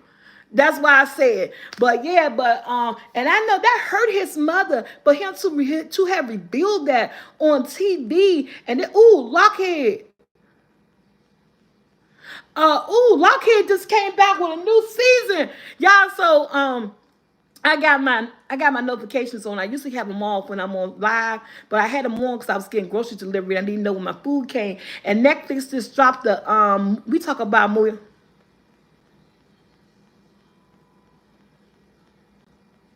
AD felt like, yeah, he kept telling her, but he wanted to cheat. when you already telling somebody that you're going to cheat on them and this is who you are, that she was, because a man could meet a woman on West Coast Cali that could make him really change that. She wasn't the one. She was only the one for him in body, but not in whole body and not in spirit. Because of you, there's a lot of men out here who are cheaters, but if they meet that one woman that they totally fall in love with, he ain't got to cheat. He said he was gonna cheat because that's because of what he is. He's not a good person. He ain't had to cheat. I'm gonna let you know that I'm gonna cheat on you. I'm a cheat. You know what I'm saying? So he's just a bum. I'm sorry. And like you said, it was just that man. But AD claimed she was so in love. Oh, so Lockheed, y'all. I'm all over K.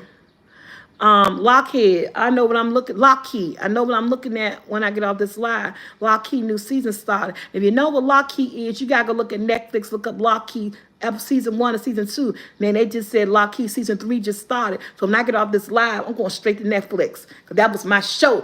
And they came back with season 3. I was waiting on it.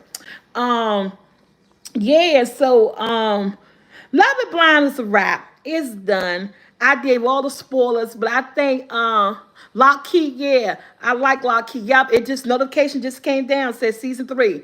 So when I get off this live, I know exactly what I'm going to watch. It's Lockheed. I'm sorry, I know why I get Lockheed from Taylor. I don't know why I get Lockheed from Taylor. It's Lockheed. But yeah, Love Is Blind was interesting. Uh, it's not scary per se. It's about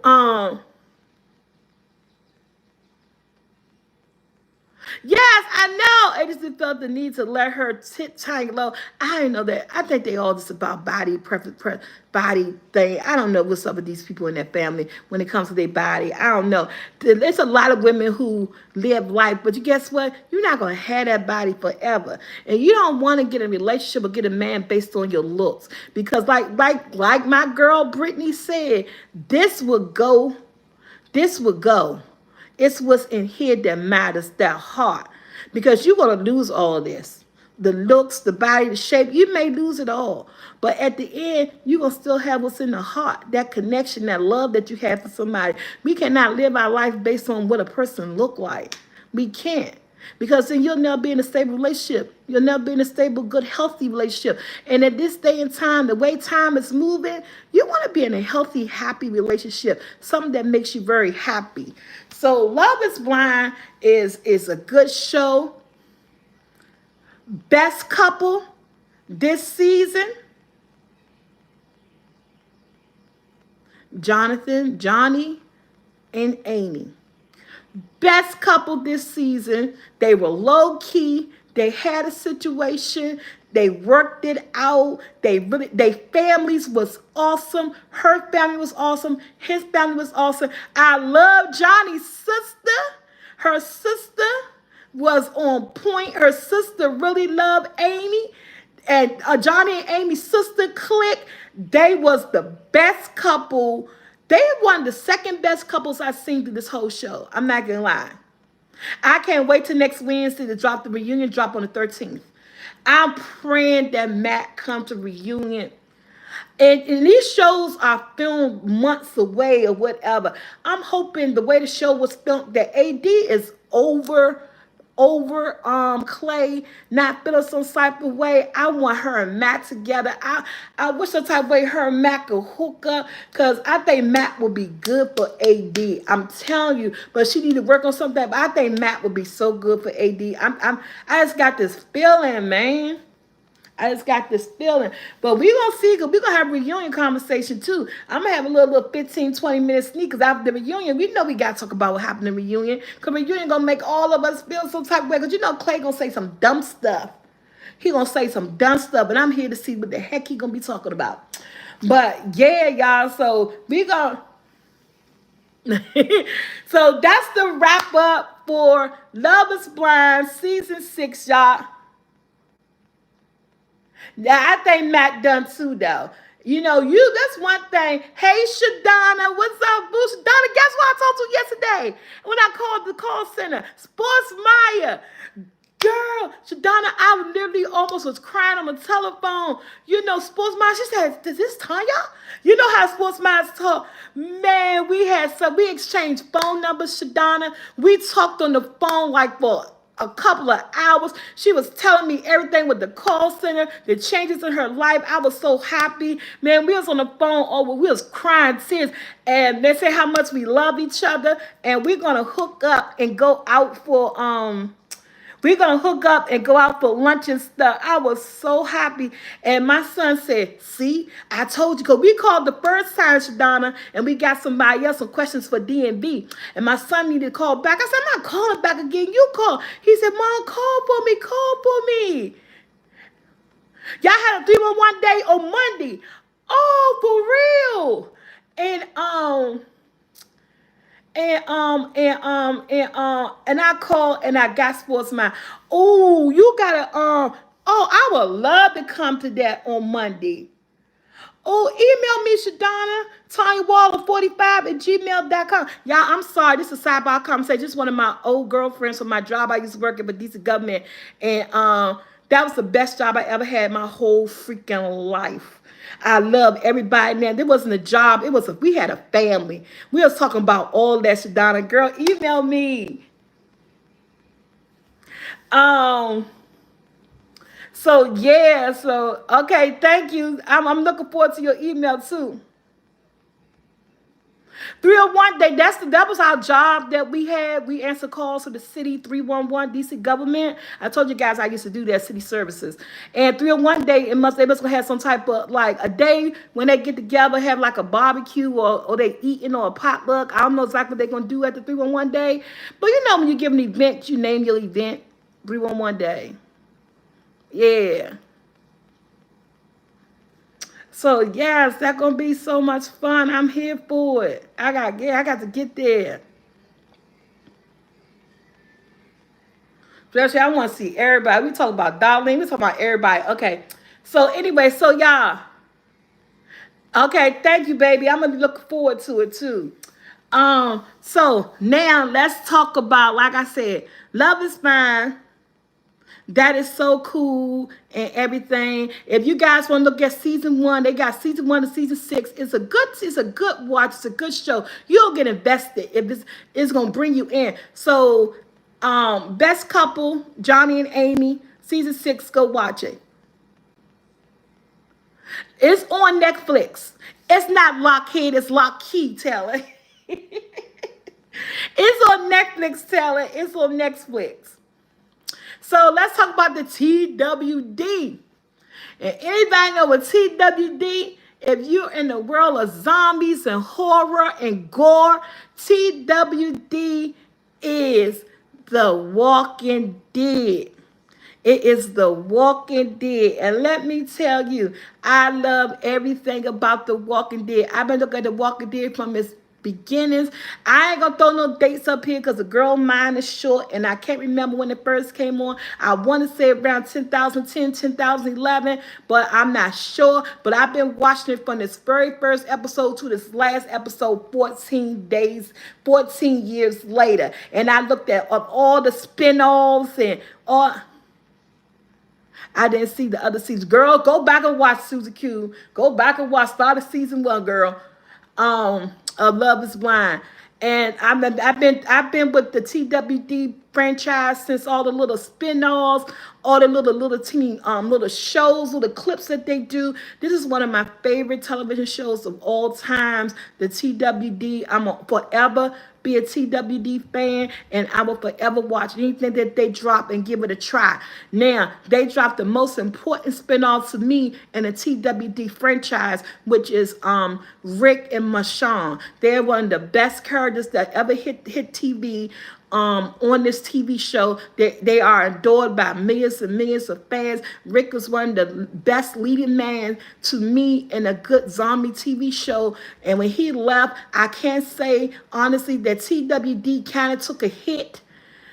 I stayed in there because I love the show, but TWD took a hit from a lot of people when certain people got off the show, and which Rick and Carl, they were like big, big, huge fan carriers for this show. It took a hit.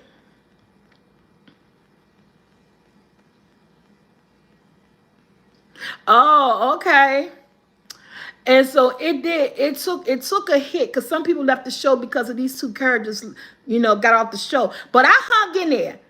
I'm not gonna say that it always kept me excited, because I think they shouldn't have did that stuff. But I said 2010. Bill, I didn't know you was in the house. What's up, boo? I said 2010 or 2011. See, I was almost on time.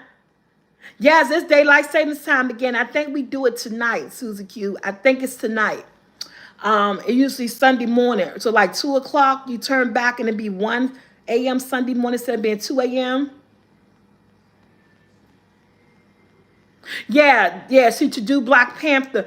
But with all that said and done, this show has been in the making for years. It's been over 6 or 8 years since they left. This show has been in the making for years and it's finally here. And let me just tell you, they did not miss. I am loving everything about TWD, the ones who live.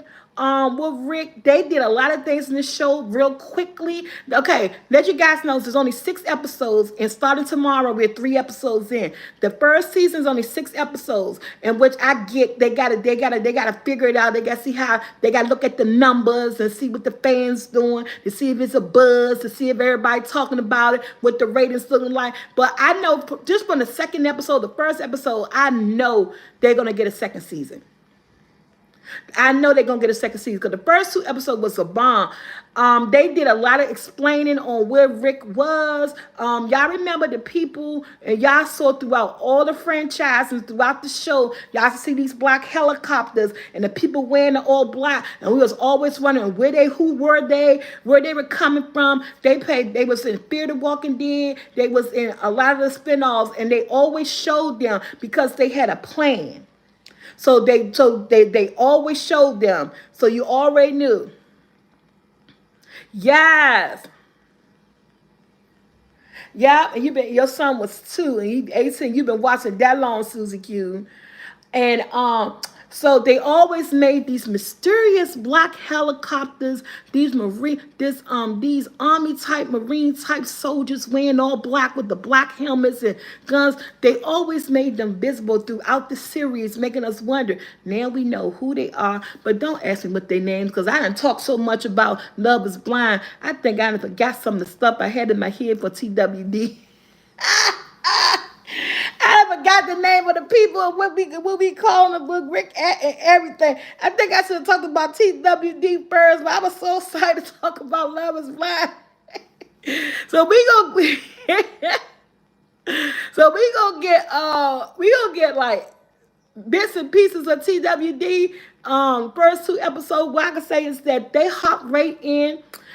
They did things I didn't think they was gonna do. First of all, I thought they was gonna prolong the meetup.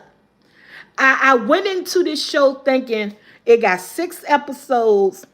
They're going to wait till episode 4 or 5 before Rick and Marshawn hook up with each other, before she find him. Honey, they dove in the first episode. I was so proud of them. I was so proud of TWD. I said, oh, they're going to give it to us. You know how you be looking at YouTube and people be clickbaiting you and never get to the subject to the very fast 5 minutes of an hour video, and you've been sitting all that time waiting on it? Honey, TWD did not let us down. They went straight into it. They gave us the background on Rick, where he was at. To me, I feel like he's been held hostage, because once you get to this place, they got 2 separate places where you got to work details for 5 years to get over to the part where everybody living on lollygaggy and everything and stuff like that. They really giving it to us now. Yes, they are. I'm so surprised, Susie Q. And I thought they was gonna drag that meet up, that rescue. I thought they was gonna drag that out. So they must got a real powerful storyline for us for these 6 episodes, because the previews of episode 3 looking real good, girl. I don't know why I'm ready to hold out until 9 o'clock tomorrow, because tomorrow morning when I wake up after church, I might accidentally be looking at it. I don't know. But they hopped right in, let us know these people had Rick. They let us know everything that he been through for the 5, 6 years that he was with them, how he tried to escape so many times, all the letters that he wrote to his wife. And then, I got confused, Susie Q, because he kept calling her his wife. But I tell you, I never remember them getting married. I know you got away. And I never, anybody remember them getting married? But he kept saying his wife and his daughter. So I went with it. Okay, that's your wife. That's his wife. Because he kept telling the girl, his wife, I got to get back to my wife. So all the escapes that they showed us all the escapes that he tried. And one of the escapes up to the point where he lost a hand, y'all. Our dude tried to chop his hand off. This dude is in love. I don't know if I'm chopping my hand off for Obama, young. I don't know. Who's chopping off a body part for Obama? I don't know. I just can't. Now I can see me trying to escape, trying to be with my dude, but I don't know. He gonna get the hand chop off. When he chop off the hand, I said, "No, you don't." I said, "Oh, that's love right there." I said, "That's love." He thinks I'm getting back. That nigga chopped the damn side of his head off. I was taking. I was like, 'cause I don't know if Bama got. I don't know. But then and immediately got caught. Yeah, Susie Q. Then he immediately got caught. And then this man walked around with a fake hand, with a fist. Yeah. Hey, but love is love, okay? That's what I'm saying. I was like, this man in love for real. But that even made the show so more exciting, to see all this, to see his journey, to see before he gave in to these people. He gave in to them, but not giving in to them. You know what I'm saying? He gave in on like top tier acting. Like, okay, I can't escape no more. Y'all making this impossible. So he gave in to them, but he didn't give in to them. They don't know that. You know what I'm saying? He was so desperate to get away. He wasn't thinking things through first. He wasn't. He wasn't thinking things through, but now he is. He had to calm his nerve. And I know been like 6 years not knowing whether or not, your wife did, your daughter did. Don't even know he got a son. It's from the comic book. And my son Michael told me that too. Because my son Michael been stopped watching it. He was a big fan of The Walking Dead. But he said they didn't do too much. They went off key with the comic book in certain areas. He said the comic book is so much better, this, that, that. I said, I don't know nothing about no comic book. I don't care nothing about no comic book. I'm talking about what's right here on TV. I don't care what they got going on in comic book. I don't worry about what they got going on this television. That's all I know. Because I'll never pick up a comic book to see anything about it a day in my life. So I'm focused on the TV. Okay? And so yeah, so it's just like, y'all, it is so powerful.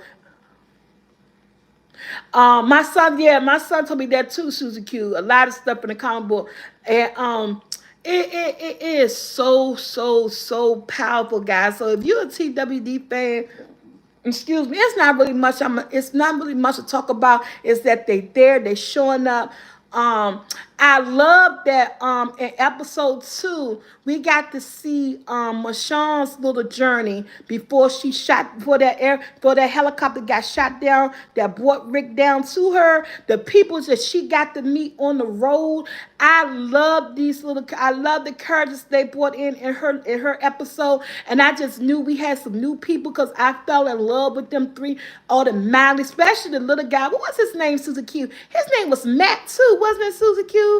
The little person. I don't want to say what we call him. The little man. I want to say the right word. The little man. I think his name was Matt too. And the couple, I fell in love. Yes, I fell in love. I loved everything about him. He was spunky. He was on point. He said what he wanted to say on his mind. Yeah, me either. And I think his name was Matt or something. Give him for M. And I just knew we had a winner. But they killed them off. Now, this is a new show. They're going to need some people. I thought these were some new people that they was going to bring into the show. And I was really upset. that I was really upset because I thought these were some new people that was coming in, and for the at the time in the world that they in, with all the knowledge and the things that Matt knew about blowing up things, explosives, making stuff, he was a little Eugene. Yes, remember he stood his ground. Yes, on that horse. Yes, he was so feisty. I loved everything about him. He was smart. He stood his ground. He wasn't afraid. He was unapologetic about the things that he said. And I was like, okay. And then since he was crafty and building stuff, I thought of Eugene. Now their personalities was different because Eugene was a punk. He was timid. He was a punk. He was scared. He wasn't standing up for himself. He wanted everybody to fight for him. But Eugene was smart. That's where I think they were similar at, because if you're talking about the times that they're living in with this zombie world, and peoples and communities and all that stuff, and you needed things that no longer exist. Eugene was smart in making bullets and doing stuff like that, like Matt was smart in explosives and things like that. So I thought they were similar in that way, and we need those type of people. Okay, Kern. Bye, baby. Have a good day.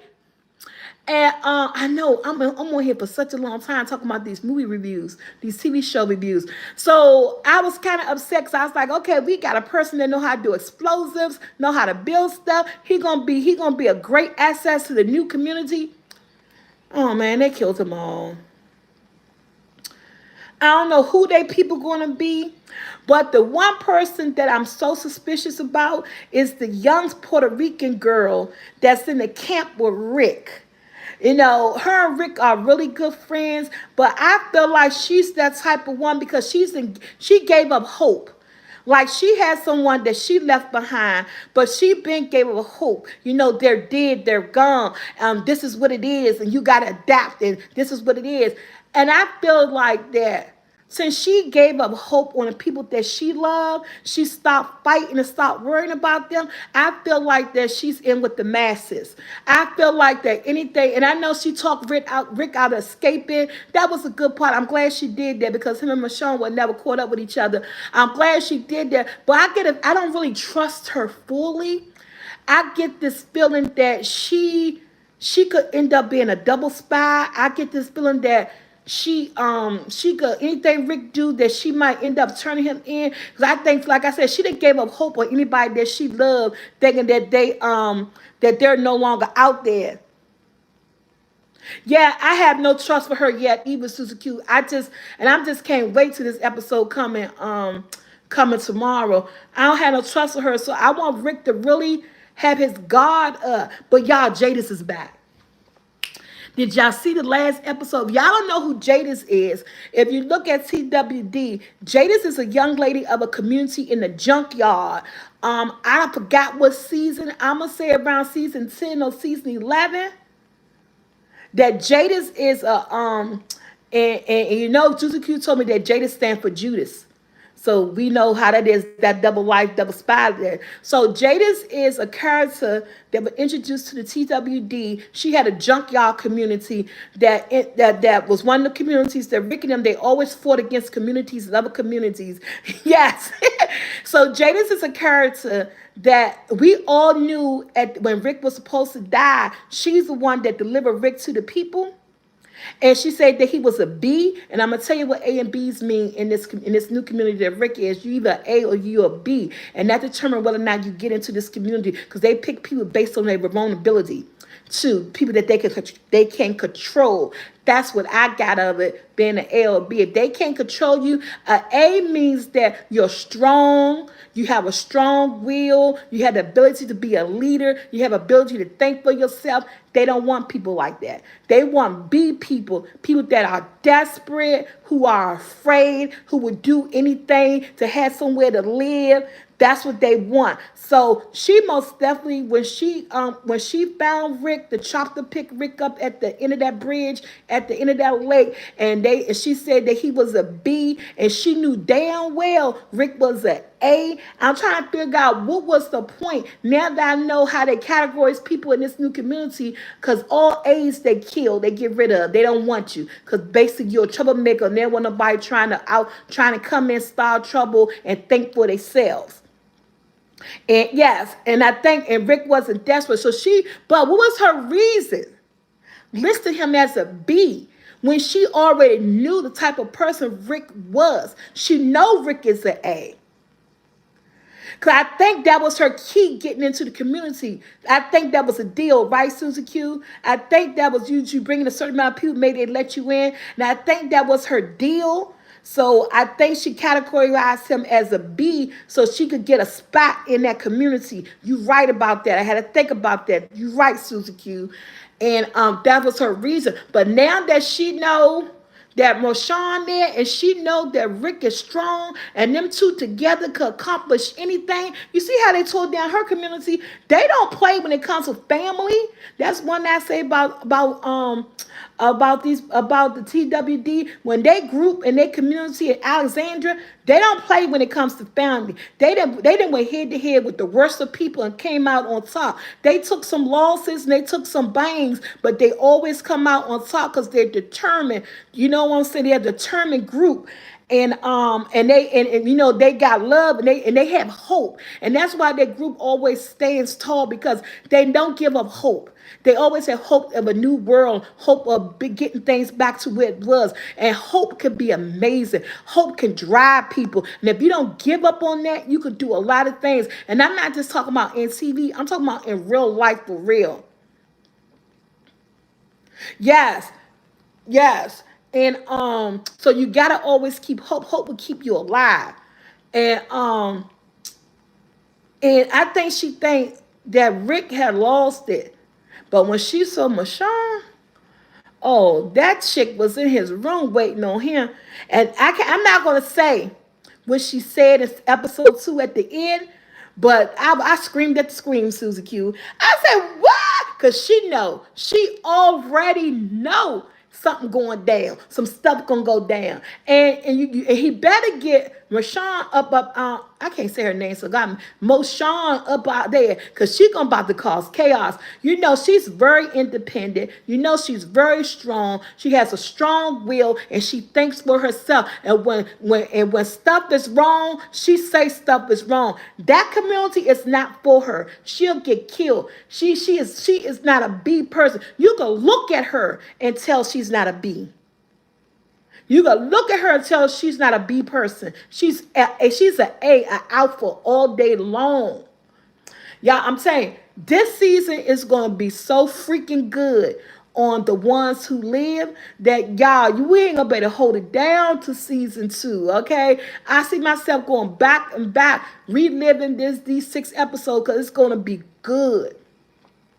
Yeah, it said the junkyard people. Yeah, I remember more time. Yes, the junkyard people. That's where Judas came from. She was the junkyard people. She was the leader of the junkyard people. But she didn't want to be there. But somehow she had a connection with the people that Rick was there, and she made a deal with them so that she could get into their community to get them Rick. But like again, she still ain't categorized him as an A. She did it as a B, and that was her mistake. Because they heard him and Moshawn together. They about to set this place on fire. They about to set this community on fire. Because one thing, you ain't gonna hold them back. You ain't gonna hold them back. You ain't gonna hold him, especially when Rick find out he got a son out there. He always was trying to get to his wife and his daughter. And she didn't tell him about the son, y'all. I wonder why she didn't tell him about the son. She said, I'll tell you everything later when we get out of here. I'll tell you everything. I think she should have told him about the son because that would have motivated him even more. Even though he's motivated to get to his daughter and get about this community because he don't like the way they're going. I think knowing that he had a son out there, that would have pushed him even more. But that's the only part they didn't go in with. And I don't know when they're going to rebuild that. Yeah, he don't know yet. And I don't know when they're going to rebuild the son. But I hope she revealed that he has a son before the end. Before the end of this this sixth episode of this first season. I hope she tell him, because for one, I want to see the expression on his face. He had no idea she was pregnant when he apparently was supposed to die. She had no idea that she was pregnant. So I want to see his expression and the joy on his face to find out that he has a son. He would never, one child can never replace another child, Cole. But to know that, he have a son out here that he need to raise and get to with his daughter, I think that's going to make him think really different. And never trust a Judas. No, you don't trust her. And whatever the Spanish girl name is, no trust for her yet. But Moshan is in there. We about to see what's going to go on. We saw Rick's trials and tribulation of trying to escape, but them trying to recruit Rick. Now, the guy that was really trying to recruit Rick was on Rick's side because he was looking for leaders. Down low key. Y'all know the black guy who was the leader of the army, and he got killed in the first episode because of what they did, Moshan and Little Man did. He got killed in the chest. He was recruiting Rick and the Spanish girl because he don't like the ways that's going on that place either. He don't like that A's and B's situation, and he don't like that whole situation of that place either. But he was looking for allies, and he saw ally in Rick. So far, and he recruited those two. He needs somebody on his side to help him because he don't like that whole situation either. But he was just going along with it. But he saw something in Rick. Yeah, and I understand why they killed him off so quick when he supposed to be the leader of this what they call the rebel. I'm gonna call them the rebels. He was starting a revolution, low key one. And he got Rick, but he brought that girl in, and I don't trust that girl. It was okay for him to bring Rick in, but he saw something in that girl too. But I just hope she don't let me down, because she could be a good access to the show. Because I like her. She's spicy. You know what I'm saying? And I think she's a good fighter. And I think she's strong headed. And she would be a good access to Rick and Michonne when they're trying to escape. But I just got this feeling, and I hope I'm wrong, that she could be trustworthy. But we're gonna see how they're gonna change it, how the table's gonna turn with her on these next 4 episodes. We're gonna see how it's gonna work, because like I said, she don't have hope, and when you don't have hope, you give into anything. You know what I'm saying? Just because you want to survive. So yeah. Mm.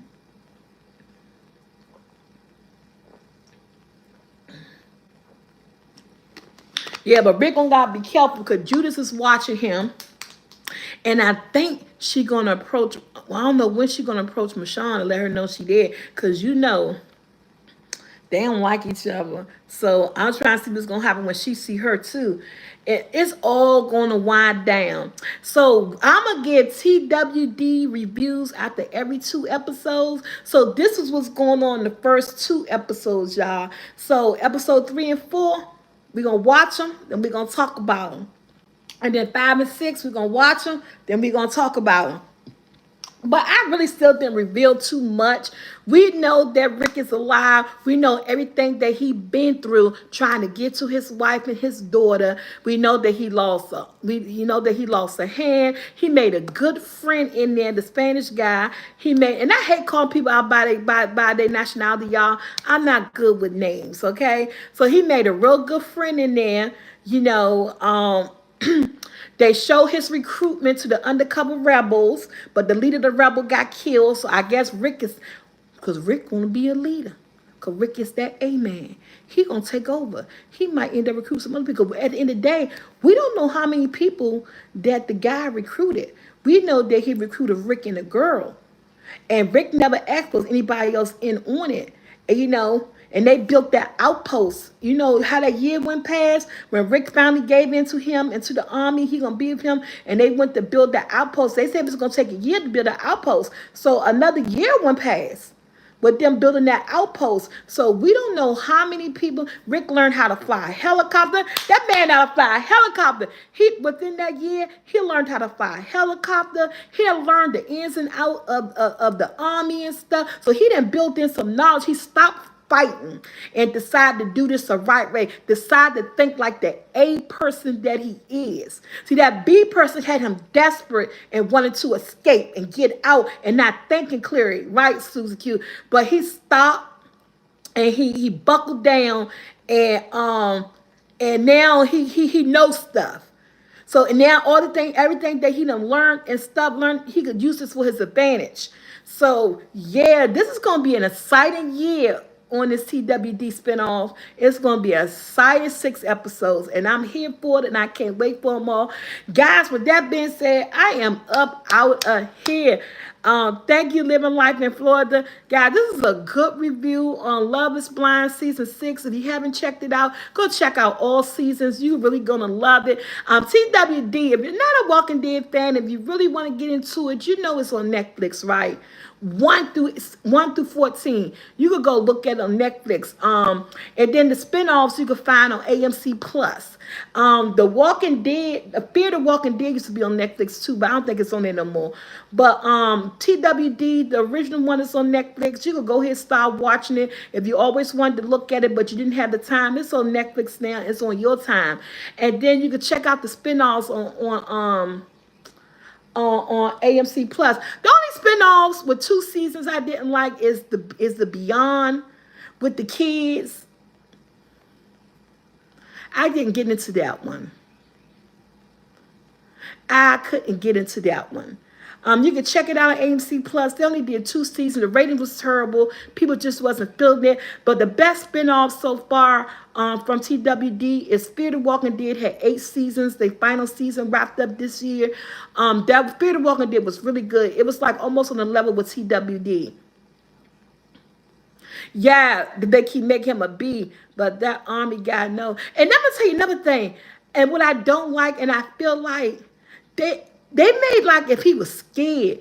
I never seen Rick like this before. He got to get his bearings because I felt like he found it. He got scared. No, Fear the Walking Dead. I love Fear the Walking Dead. I seen all 8 seasons of that. Fear the Walking Dead is good. That's one of TWD's first best spinoff they ever did. And now The Ones Who Live is their second best spinoff. Beyond, I didn't like that. I did not like that with the kids. I don't know why. It was something about it it just didn't hit me right. I didn't like. They only got 2 seasons. They were not good, so they just dropped that. Now, I'm gonna say Daryl is the third best spinoff from TWD. I love Daryl's spinoff. His is good. Now Maggie's and Negan's have to grow on me. I don't know how I feel. Yes, he was in a serious unknown situation, and I felt his fear. Yes, I felt his fear. He felt, and I was like, and this is not my Rick. Rick is not afraid of anything. I'm like, what is going on here? This is not the man that I'm used to. And that situation could be a little bit intimidating because you by yourself. You ain't got none of your people with you. You used to having your backup crew, Darl, your right-hand man, and your right-hand woman, Michonne, and y'all go in kicking asses and asking questions later. But he was by himself in this whole situation, so he had to adapt. And I kind of think I felt some type of fear in him, and I was like, this is not like him. I need you to do better than this. Come on, I need my Rick. Where you at, boo? Come on. Now, and the dreams that he was having, you remember that dream? At first, when he was dreaming, I was like, I'm confused. What's going on? Then I realized he was dreaming at night because, he held on to this love for 6 years, man. He loved this woman. He ain't messing nobody else in this place or nothing. Because I was telling that Spanish girl, don't you even try it because he do not belong to you. I was telling her, I said, because what happened is that you might get you some, but when he see his wife, boo, you gonna be short. But I'm glad that he didn't go that way. Rick ain't thinking about her like that. That man got one woman on his mind, and I love it, and I'm here for it. Because I was like, girl, you ain't got no chance. No, you ain't got no chance there. Oh. Yeah, FWD, Fear the Walking Dead is the bomb. They did 8 seasons. I'm mad that they ended, but they ended on a high note, and it was good. So Fear the Walking Dead, I would check that out. Yes, but I'm gonna tell you which one. I love Megan and I love Negan. I need a little bit of better story writers with them. You know, Negan, he came the enemy that you love. That you love him, but you didn't. But then he was so mean, but you loved who he was. You know, so Negan, um, he ended up on top because I was never a fan of his. But yet, and then gradually as TWD went on, I was like, why I like Negan? And it confused me. And it made me scratch my head. You ain't supposed to like this man. We ain't supposed to think that this man is cute. We ain't supposed to think that this man is like, I want to be with Negan and his people. Something. I mean, you a TWD, you a Rick and him. But it was like, he was the enemy that you hated to like. If y'all know what I mean, y'all got those type of nemesis on TV shows. And you mad at yourself because you like him, but you know you're not supposed to like him because he gets your people. But then you get this feeling. That was Negan for me. That's why I was so glad when they did a 360 on his character, because I was hating myself for liking this man. I really was. But I couldn't help it. And you can't help what you can't help. So I was so glad when they brought his character to a whole 360 because it made me feel better. Y'all, because they did that for me because it made me feel a whole, he's charismatic. Yes, he's a charismatic villain. And yes, and he wore that on his sleeve. I was like, oh, Negan, no. Oh, but I need them to do a little bit more with their series because I want their series to I want him and Maggie's series to hit. I know it is getting a second season. Everybody been signed up for a second season, but if they don't come out a little bit different and a little bit stronger with Maggie and Negan's season, I don't see it lasting. I'm going to watch it because I want to always give my input, and I want everybody from these spinoffs that to really get their show. Because, but my whole thing is, you did all these spinoffs with all these different characters. Why we just ain't stay in the TWD world and just had them explore more places and get more enemies and more communities instead of doing all these different spinoffs? Because I think they do cohesively. They work. Some of these characters work well together. I don't know if they could all handle their own spinoff. I know Daryl got his spinoff, Clutch. I didn't always sing the previews. He's coming on this summer. And baby, if you ain't seen Daryl previews, go on YouTube and watch it because Carl is in the house. Boom. Carl is in the house. And I'm so excited for this summer. They show the previews. Carl is in the house, baby. And she looking for her boo, Daryl. So yes. So you know his season 2 about to pop. His season 2 about to pop because at one time they had said that she said she was done with TWD. She wasn't come back. They gave her some money that she cannot resist because she is in the house and she is on Daryl's show and season 2 look good and it's about to pop, y'all. So I'm here for it. I can't wait when the summertime. Yes, I saw the preview. You ain't see the previews when you was looking at Rick and them, Susie? Yes. And they said coming this summer. I was in here screaming at the TV, girl. I was in here screaming at the TV. So I can't wait because the summertime, Daryl is coming back in the summer and he bringing Curl Wolfenboo. She on a mission looking for her baby. Girl, I was jumping, I was screaming. I said, that's why I know, girl, you got to go find it, girl. It's going to be good. I can't wait. So I know Daryl season 2 is going to be like that. I need the writers to do something a little bit. They are a dynamic duo. Yes, they are. They knew what they were doing. That's why we need a little fight for Megan and Negan's show. It's missing something. And I don't know exactly what it is. I looked at it, and I looked at it for a second time because I'm going to admit the first time it came on, I didn't watch every episode. So after I looked at Rick and them, it inspired me to go back and look at Megan's and Negan's. I said, maybe you ain't give it a chance. So I looked at all 6 episodes of theirs. It was good, but it's lacking something. It's missing something. And I don't know, but the writers, they got a second season, but if they want a third season, they're gonna have to bring the second season. Because Rick in them seasons is hitting it out the park on the first season. Daryl first season hit it straight out the park. I was in love from episode 1 with Daryl. And now they brought Curl in. This is a magnificent duo. Season 2 is going to be banging with Curl and Daryl. Okay? So, yes, I want them together so much. They ain't never get together. Daryl ain't had a bath either. I ain't never seen that man take a bath. Even they found houses and places. And I said, everybody, I say, oh, I'm going to take a shower. I ain't never seen Daryl take a shower. I love this dirty man. I just say that all my son Michael was like, there your dirty man, Daryl. I said, yeah, because I never seen this man take a shower in the 14 years of this show. Oh, but you know, she know Carl married the king. You know, she married the kingdom that the black guy with the tiger. She married him. Yeah, but I need them writers to step up.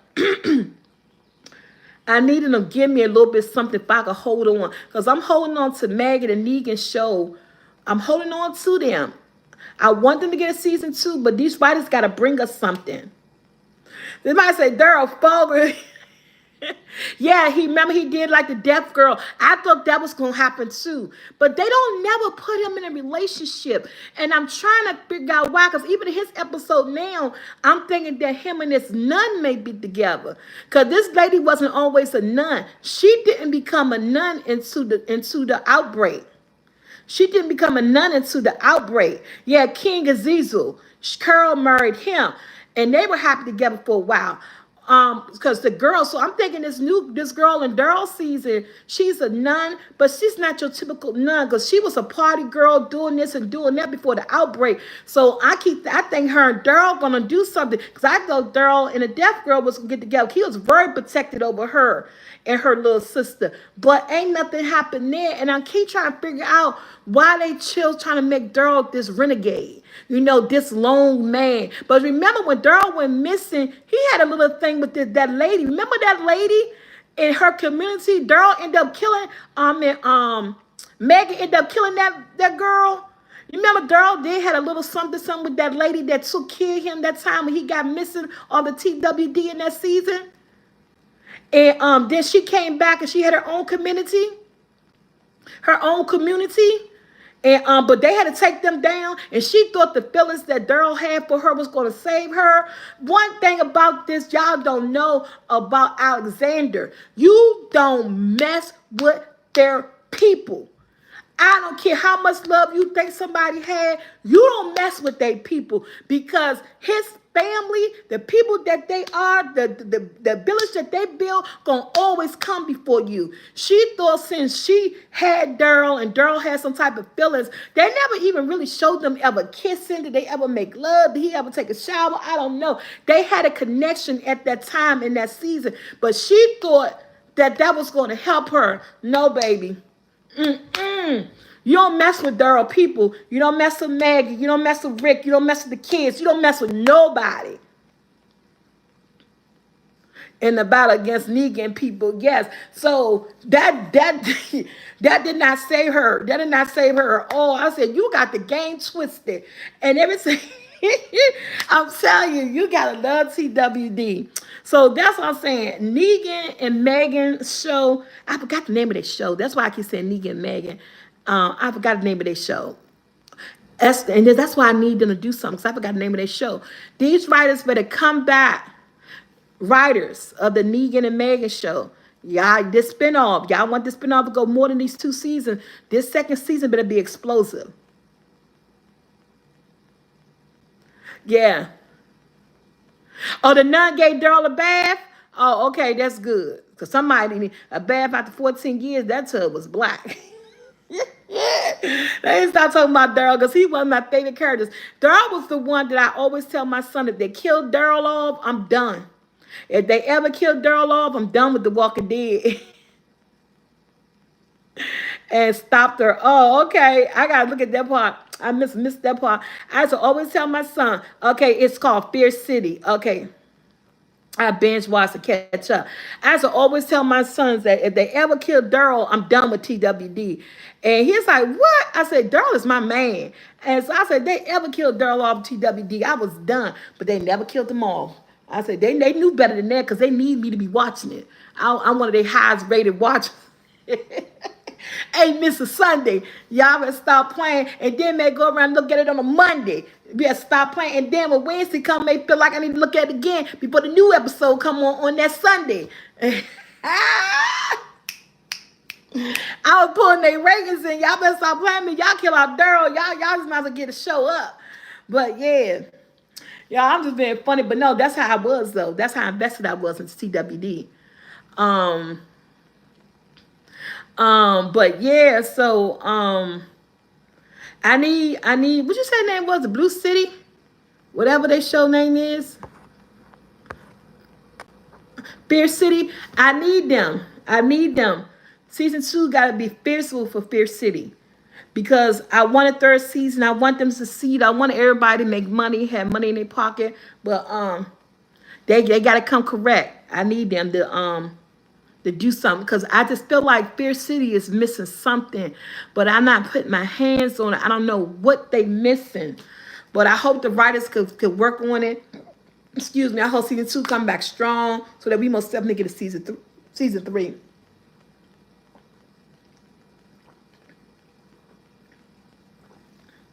All right, Soul Squad, I love you guys.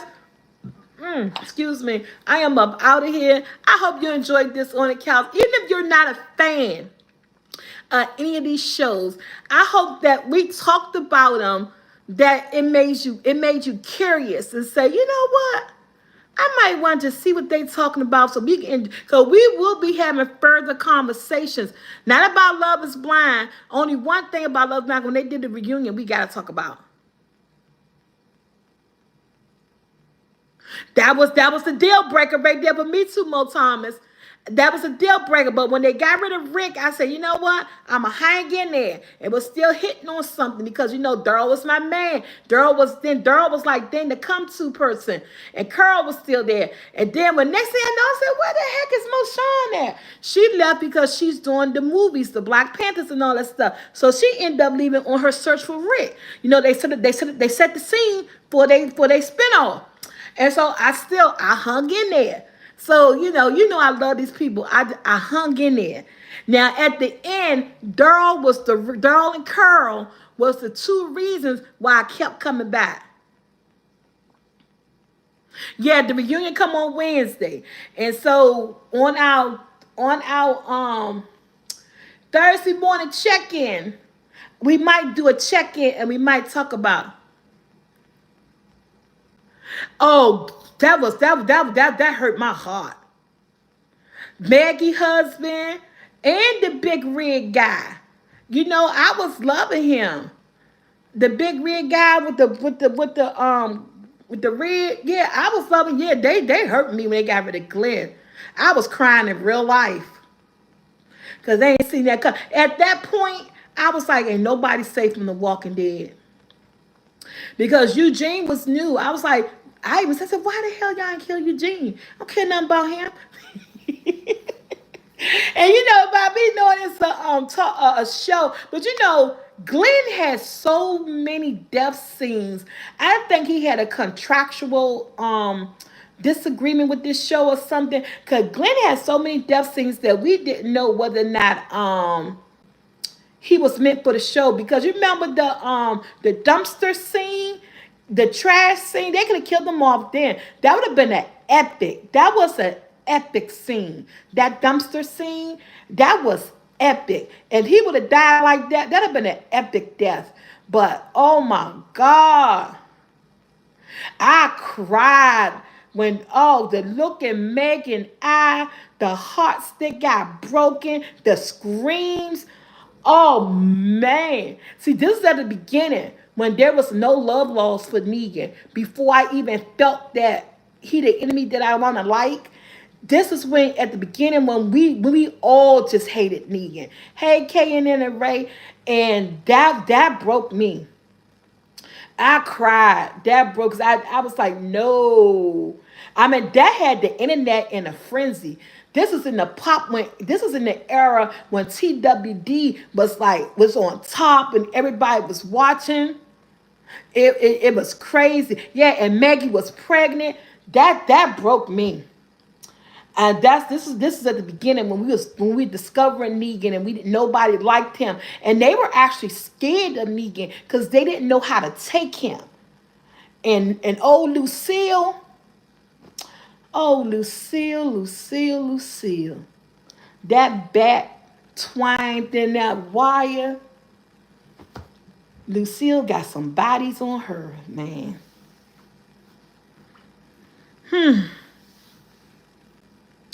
Y'all done took me back. I might gotta go look at The Walking Dead on Netflix, y'all. Cause there was some iconic scenes in The Walking Dead, man. Iconic scenes. Like remember back in the day, was his wife name. His wife died of cancer way before this pandemic stuff happened, Negan. And you know Negan was a gym coach. Yes. Yeah, you know, his background, he wasn't this person. His wife death, the pandemic, this all this stuff turned him into the person he was, the survival instinct in him. You know, he was a gym coach. In order to be a gym coach, he had to love people and love kids and stuff. He was because he did, you could tell because he was different with Carl. He saw something in Carl that maybe could remind him of somebody and all this other stuff. So many iconic scenes. You know another iconic scene that hurts me to my heart? When Maggie's sister died and Daryl was carrying her up out that hospital. Oh my God. I just knew, like I said, The Walking Dead is they got no cut cards. That made me cry too. And I was yelling at the screen. I was done. I was like, at this point, anybody could get it.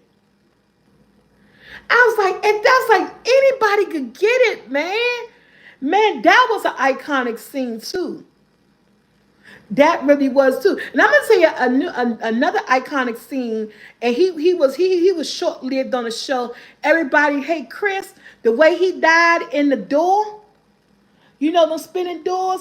That hurt me too. That hurt me too, man. Yes. The episode was called Songbird. Yes, that we could go back and look at all the iconic episodes of Walking Dead. We been here crying because all those episodes put tears in my eyes, in which they were supposed to, and that's how you write a TV show. That's how you get good actors. They can make you feel stuff. They can pull out your emotions. That's when you know these people are doing some hell of a acting. They can pull those emotions out of you. And that's how you know you're invested into the show when you and those characters are like one on one with each other and stuff. So it's like, oh, one of my favorite characters. Yeah. I was like, at certain points, I was like, anybody could get it. I don't know what to say. I don't know what to think. It's just what? Excuse me, I have to clear the throat, y'all.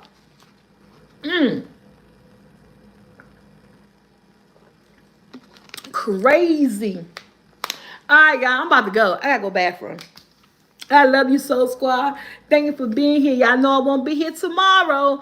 I'm getting Sunday as my day because I got a lot of stuff to recaps and a lot of stuff to do on Sunday. If you want to get your Soulful Tea flowers, you can go to seasonflower12 at gmail.com. I got 2 bags left of the 10 bags that I did make. They came a long way since Atlanta. A lot has happened with this show. All the plots, twists, the turns, the inner characters, the new characters, the spin-offs, the world of the TWD world. I always say I want to go to one of those festivals that they be giving. I would love to go to one of those because I'm there for it. You watching the older episodes too? Yeah. I'm glad it's on Netflix. I am so glad it's on Netflix. It could really take us back. Yeah, so I got 2 bags left. Sunday is my day, and I make 10 more bags. So I got 2 bags left. I still got 4 things for Grandma Jack's sweet potato pie mix. It's just not for sweet potatoes, and it's just not for pies. You can do so many things with it. Oh, I actually making chicken tonight. I gotta go to the grocery store, so I'm not even doing a Sunday dinner. So I gotta go to the grocery store. Every man is for themselves tomorrow. I'm not even doing a Sunday dinner, but I'm cooking some chicken. And I'm making a salad and some fried chicken tonight.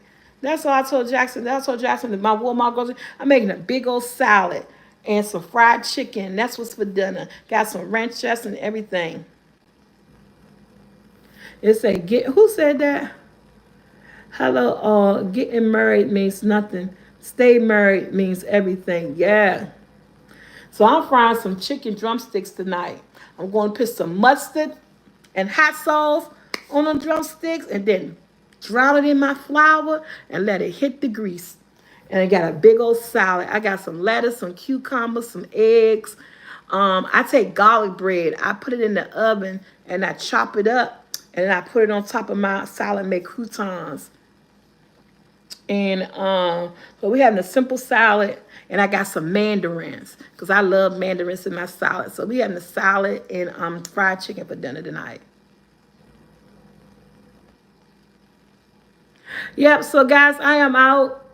I love you so much. Gotta go to the bathroom. I said it 2 times, but yeah, and I'm gonna turn on lock key.